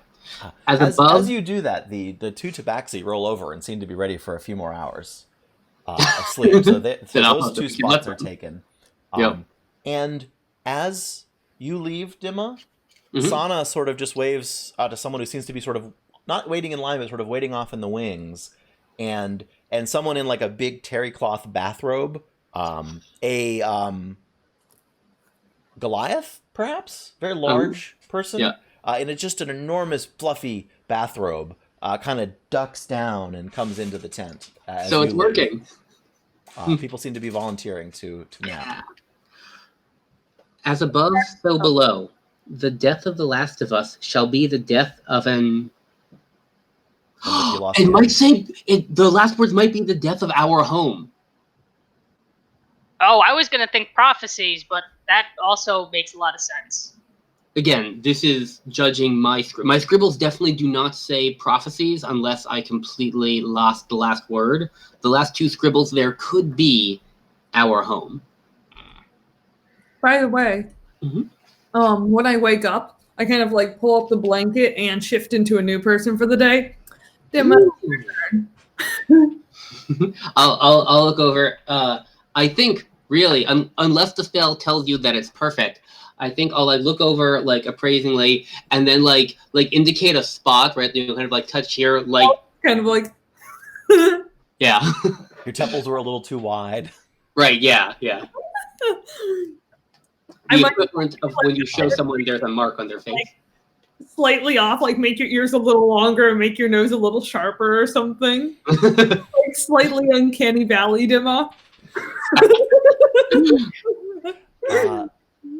You notice at this point that Critias is taking some notes on some of the things that are being said, and that the one book that Critias brought was a journal. One that was just started for this. It's like he's writing at the very beginning on blank pages. Yep. Okay. Are you suggesting... He comes out with you. He's still wearing his, like, you know, sleep muumuu, but I don't know what those are called. Bed dress. There's a word for it. Like, I'm imagining, like, Ebenezer Scrooge. It's a nightgown, but, like, there was nightgowns like that in, like, Victorian almost nightgowns, like Ebenezer Scrooge would have worn. Nightshirt? Nightshirt. I think it is just a nightshirt, but one that is very gown-like, yes. Like, like, it's just down to, you know... Yeah. Almost to the floor. And he walks out behind Dimma, and he's saying, are you suggesting that more prophecies may start to appear here because of the presence of the young lady? That was Tanya's guess, and it is as good as any I have. Is everyone else following out, or are some of you still inside? I want to make sure I... Nico stepped out and, like, probably, like, turned a corner to get dressed and come back, and try to figure out the rest of the day. Mm-hmm. Dimma is acting very trying to do a caricature of Dimma. So Are you like shadowing me, and gesticulating the way I am and that kind of stuff? oh, now Are I you? want to. I was thinking I was trying to be like extra magey and like pretending like kind of like side eye looking at things, being like and Right. spouting like magical nonsense. Or if you want to follow a certain way that people like to mess with my fae, you could follow behind me and speak words alarmingly close to when I do, even though you didn't know what they were going to be. It's a very disconcerting effect when you learn how to turn it on. But anyway, I'll get there. So prophecy was spoken. Yep. The halls of prophecy, you believe, are gone. yes, indeed, the prophecy that I am referencing itself may have. Sometimes they were escaping in the hall. They were replaying, and then they seemed like hollow, like they lost their weight. Hello. Lost weight. Would you? Yeah, we can go. If it sounds like if you studied these, then You're saying that some of the prophecies may have been lost or lost their meaning. yep. I'm actually going to interrupt. Like, Second Dimma kind of steps forward. Actually, we came here with the original intention, before Maraaja started fading. Some of these prophecies are very bad. Does anyone here know how to destroy prophecies? I'm not entirely sure that question has ever been asked. I'm Right, asking it. It was You're right. It was a tautology of sorts that prophecies are spoken. They reside in the halls of prophecy where they are inviolate. Why don't we go to your study? I think we have some things to show you. You seem like exactly the right person to have run into. Well, thank you. I'm sure. Follow me. And Critias leads you off to the top of a hill. Dimma, don't forget, we're blowing this guy's mind. It's going to be worse when he sees the physical objects.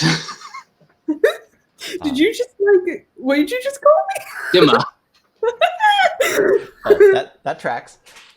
So leads you sort of up a path, up one of the hills, and on the top of not the hill, but a sort of crested hill, there is a circular dome in purple, and there is no column under it. There's no. It's just the top of a silo. There's no. There's just a door set in the roof, if you will. That is no this house is not big enough to be a house, right? It's So, like, shape-wise, it's like an igloo? yeah, it's sort of like an igloo, exactly. Yes. Okay. Although rather than like a tube door, just a Yep. a door cut in, Yeah. and actually a doorway cut in and then a door. And he fiddles with a silver key and opens it up and says, "Come into my tower," and leads you down a spiral staircase. Ooh. Sort of. There's just an inverse tower here. This person lives Yeah. on the ground. Oh, it makes sense. What's that? Like, this is out of character, but like, he's a drow. It makes sense. I love it. Yep. So, and what you see is the walls themselves are just filled with books and scrolls and things, but mostly bound books. And the spiral staircase goes such that you can be within reach of wherever there are actually books. Some of them would be very hard to reach because of the nature of spirals. But at the bottom there is a nice little office. It's sort of a office space, if you will. Desk, a bunch of piles of books, and no sign of a bed or anything. No, not much comforts of home. And so prophecies were lost. Who here thinks they can recount what we saw reasonably well? There was a lot happening. You said bad prophecies. He's just he's trying to put the pieces together, and he knows this is important. Right, yeah, it would be easiest, I think, to explain what we saw from the beginning. What did you see from the beginning? I'm really hoping everyone isn't looking at me here. That's completely the impression I am giving. You're Fine. like, Okay. So I'm going to. So you're going to go like this, and second Dim is going to take over because obviously. In fact, I'm going to like pluck your notebook out of your hand that like has the prophecies in it, and be like, I am the real Dimma now. Yeah. And in a very like Dimma like push-up glasses sort of manner, I'm just going to start trying to like recount the things that brought us here. So let's see. Give me Christy a hot second to just kind of like get that. Due to a misstep in teleportation magic that I definitely crafted, we ended up in the dream realm, in the Hall of Prophecy, and as time went on, but if you acknowledge time, it would go even faster. As time went on, the prophecies were ringing out with a hollow tune to them, like each of us being able to feel inside us that these prophecies were ones that were lost. So if prophecies could be lost, some of the prophecies that we got, and Eric, I don't actually have them recorded. If you have like an example of one that I can like reference. Yeah, you would find in my notebook one that says, God's grave gathers ghosts. Devil's disgrace delivers deathless dreamer. Soul shepherd silent seals sundering. Corpse crowds claw cling, clamber ceaselessly. Wandering weavers wiles will wars worlds. That. So God's grave gathers ghosts. There's God's grave. But no, there is something. Dimma will interrupt Dimma here and say there's something very key. You should understand about what is meant by we got these prophecies. We fetched them from a statue and pulled them out. Pulled them out. Out of Mine. in general. So you have them? Well, other people do. I don't have them on my person. Wait, I thought you meant like you pulled them into your knowledge. Well, that's a good question. So I think if like okay, But I'm assuming that we still have those objects. I don't know for sure that we do. you do. They're in. Okay.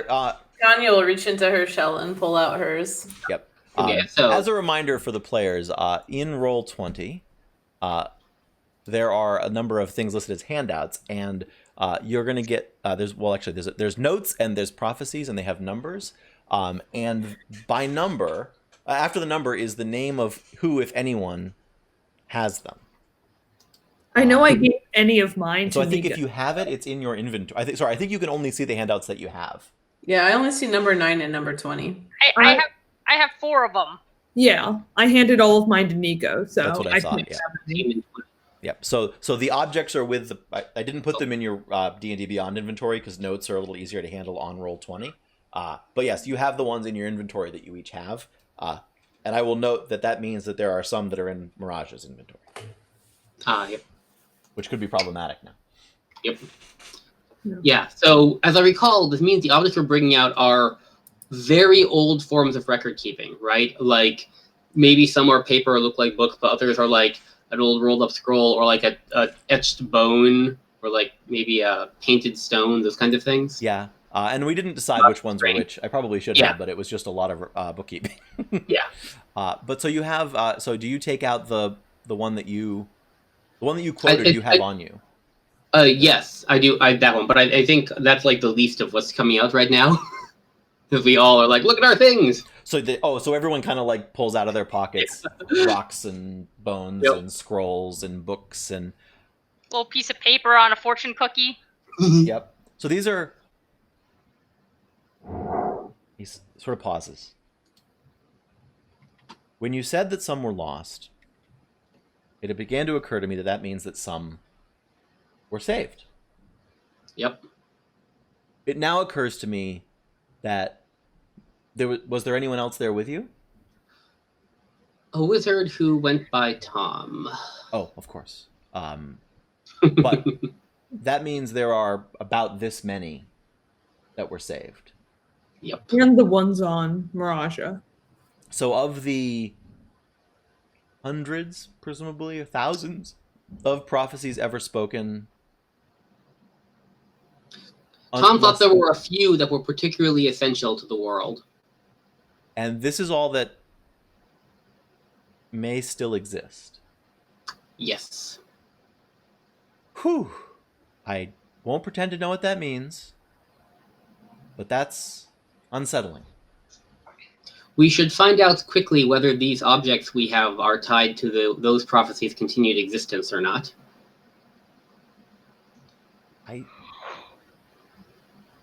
I'm trying to think who I could theorize, based on what we do know. Tom could theorize. You could theorize. Any of you, having been there. A number of people here in the town could theorize, but no one ever asked. Right. Prophecies were spoken. They were true, but inscrutable. And they appear to either come from or contribute to the basic functioning of how something about our world works. There are plenty of things that don't require prophecies, though. Indeed. And our world still functions as per normal. And some of these prophecies, if they are forced to be true, will cause us many problems. Give me an example. I'm literally going to point to the one that Dimma had mentioned earlier. The gods, the witches, the demons, the kind of... It sounds like an apocalypse-esque one. That one scares me less, honestly. That just sounds like some creepiness. I believe there's another that said if one world falls, another also falls. And so, the dream realm just kind of blew up. We don't want another world to be linked to that. He'll ask to look them over. And sort of take some time looking at each of them. Seems to know all of these languages. Oh, good. Yeah, Dim is happy to do that. Let's see, which ones do we have? As the people of the third age arise, so shall go the era they herald. Open to a variety of interpretation, does not guarantee good or ill. Let's see. When the clouds roar with drunken fury, a sleeping dragon shall awake with ire in her heart. Some danger, but not world-ending. Yep. Angry dragon. I think your demo would note, at this point, we should probably split up a little bit. There are several things we could all be doing. I'll need some time. I don't know that I should be trusted with these, but I would like some time to go over them all, to understand them. I think we can find a way to make something like that work, yes. I think it would be best to copy them down for now. While you're here, yes. Right. And so he will, and I'll flash through this a bit, but he will, at that suggestion, will begin taking notes on all the ones. And he's describing the object and writing the words and translating. He's giving himself alternative translation notes. That would take a lot of time that isn't great television. Right. Well, and interestingly, it is now 9:30. Exactly. That might be it. Yep.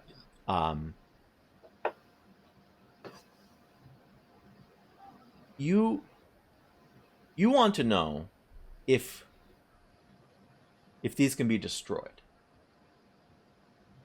If they can be stopped? Is that right? Yes. By the way, Nico, Tanya, it sounds like you guys are filtering out while this is going on. I mean, we'd like to.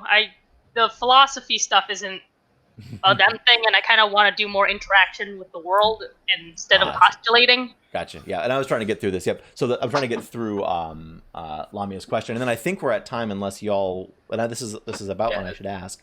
Do people want to extend the episode a bit more to explore more of Colophon, or to bring this conversation to a punctuation point in the episode? I'll need to get going once we. I have something after this, so I have to get going. Okay. Yeah. So then I think what we'll be. Okay, so I think then we're wrapping up. Yeah. And so the group can start to separate, but more importantly, we'll want to do those things in the next episode. Yes. I would all like be Dima 2.0, and ask questions the next time, and we can hear about everyone else's like escapades in Colophon. Yeah. So he'll end on I this. imagine Tanya probably was feigning like interest for a while, and then like as she saw Nico kind of being like, "And I'm gonna head out," she's like, "Great." Like you. So actually, I kind of like this as a starting point. So let's cap the episode.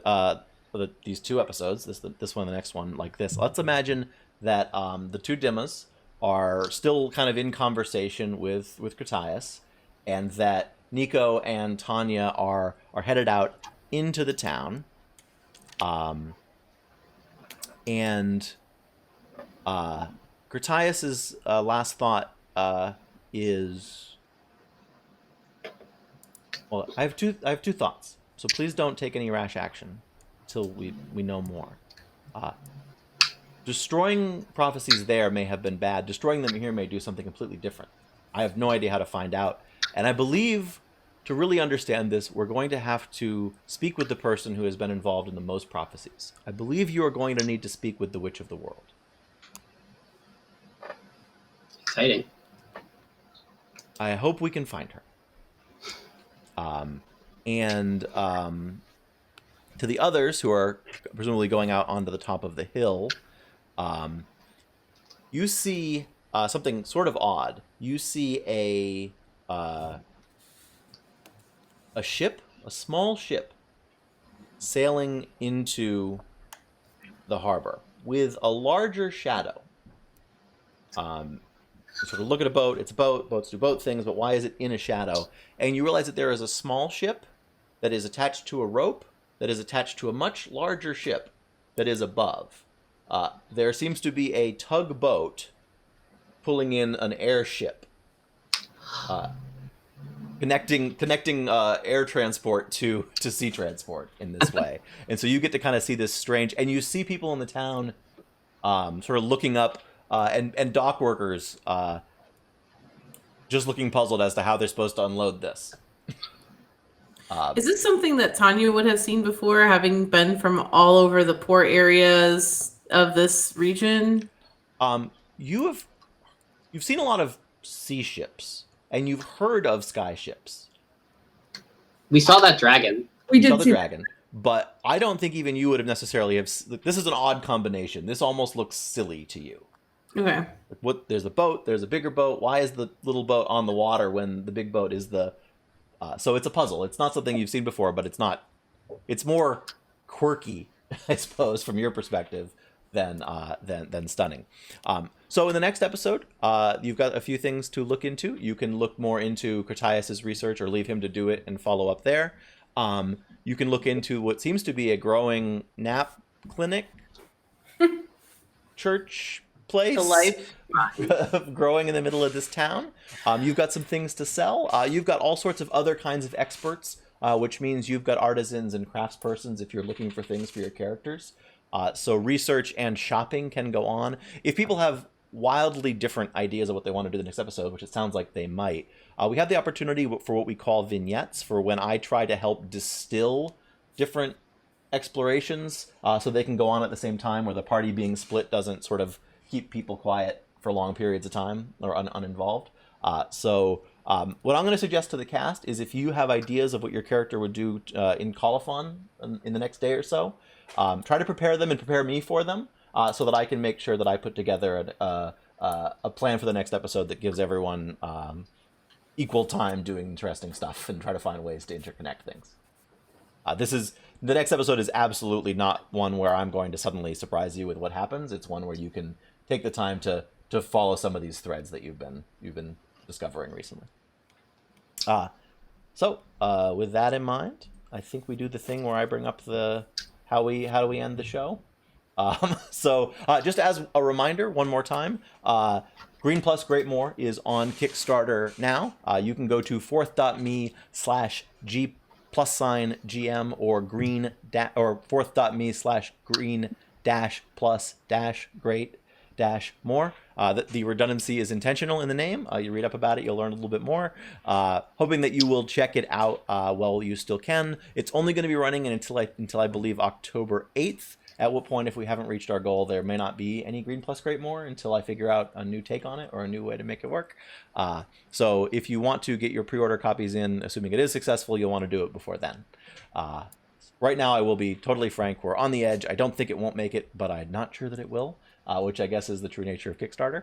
So if you're interested, check it out, spread the word, and make your pre-order now. There are a limited number of early bird packs. Those are individual packs. I had the thought that individual ones are cool, but if you don't have enough for everybody at the table, you're not really using the thing. And so I wanted to limit the number of those out there so that people would instead buy packs for their tables. So there are only so many of the individual packs left, so you may want to jump on those quickly when you see this. That is all from me on announcements.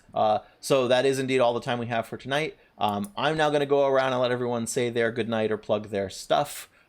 So we have a traditional order here, which means that we begin with the beefiest tort, or rather the very real human being behind her, Cage. Hey all, I'm Cage and I've been Tanya for you today. Yeah, Tanya is real curious about what's going to happen. And you can find me and everything that I do at my website, ragecagerugger.com. That's RAGEKAGERUGGER.com. That includes my most recent accomplishment, my copper bestseller, The Brewski Jubilee, out on the DMs Guild. And to go along with that, underneath the podcast section of my website, you will find me GMing that for the Even Fell podcast. So you can listen to that there. Oh, is that already up? Yeah, that one. Actually, wait, no, that one's not up. My one shot that I did with the Even Fell podcast is up on there, but it will soon be out on their RSS feeds as well. Very cool. I hear that that those of us on the show shouldn't watch that because it might spoil a future adventure of ours. Yes. You can listen to the one shot, which is on there. That is not the one that I did, but the other one will be on there soon too. Yeah. I misspoke. All right, and next is the cinnamonist bun, or rather the player behind him, Tucker. Hi there. I'm Tucker. What am I supposed to talk about again? Just whatever. You could say goodbye. You can remind people where they can find you on the internet. You can give them well wishes. Oh, right. I am Tucker Wolf on Twitter, and Tucker Wolf 610 on Twitch. Find me. I'm playing Baldur's Gate, the original Enhanced Edition right now, and would love to talk to people about it while I'm waiting for new Baldur's Gate to come out. Is that a recent re-release of the original Baldur's Gate, but with today's technology? The Enhanced Edition is what the original was, but like more polished. Yep. Less bugs. And the new Baldur's Gate is going to be run with, I believe, 5th edition, and they're different combat and everything, but still part of the storyline. Ooh. That sounds pretty neat. I'd like to watch that. I should probably pay attention to your stream announcements. Oh, shoot. I don't actually stream myself playing Baldur's Gate. Should I start doing that? We'll talk about it later. You stream. You're playing a fun game. You could consider it. Okay, cool. Let's see. Thirdest of all of my cast is of course Eric. I'm Eric. I've been playing Dima. I was heavily inspired for this session by N.K. Jemison's Dreaming Duology, which I just finished, which has fascinating takes on making use of dreams for healing. Nerd. That's real cool. That was a good example of why I like episodes where I didn't plan what happens. All right, and as always, our edgy rogue of many faces, Clove, gets the last word. Hey y'all, this is Clove, and I've been playing fake Nico and fake Dima, and Lamia, I guess. I have no social media for you all to follow, so signing off. Hope you have a great night and see you in 2 weeks. Exactly. I guess I get the sort of last-ish word, which is just to say I love my cast. I love that we just had an adventure that I planned what the question was going to be, and they did all the answers, and now maybe there's a permanent fixture in this town thanks to them. I love it. That is why Dungeons and Dragons is the best game, although it's also why all role-playing games are the best game, to be totally honest. Sleeping lady. So thank you for exploring the world and meeting the people that I wanted you to meet tonight. Thank you to my cast. Thank you to everyone who's watching. And of course, what I'm trying to say here is good night. We will see you in 2 weeks for what I can't believe I'm saying, episode 8 of our little adventure, Heroes of Four Worlds. Good night.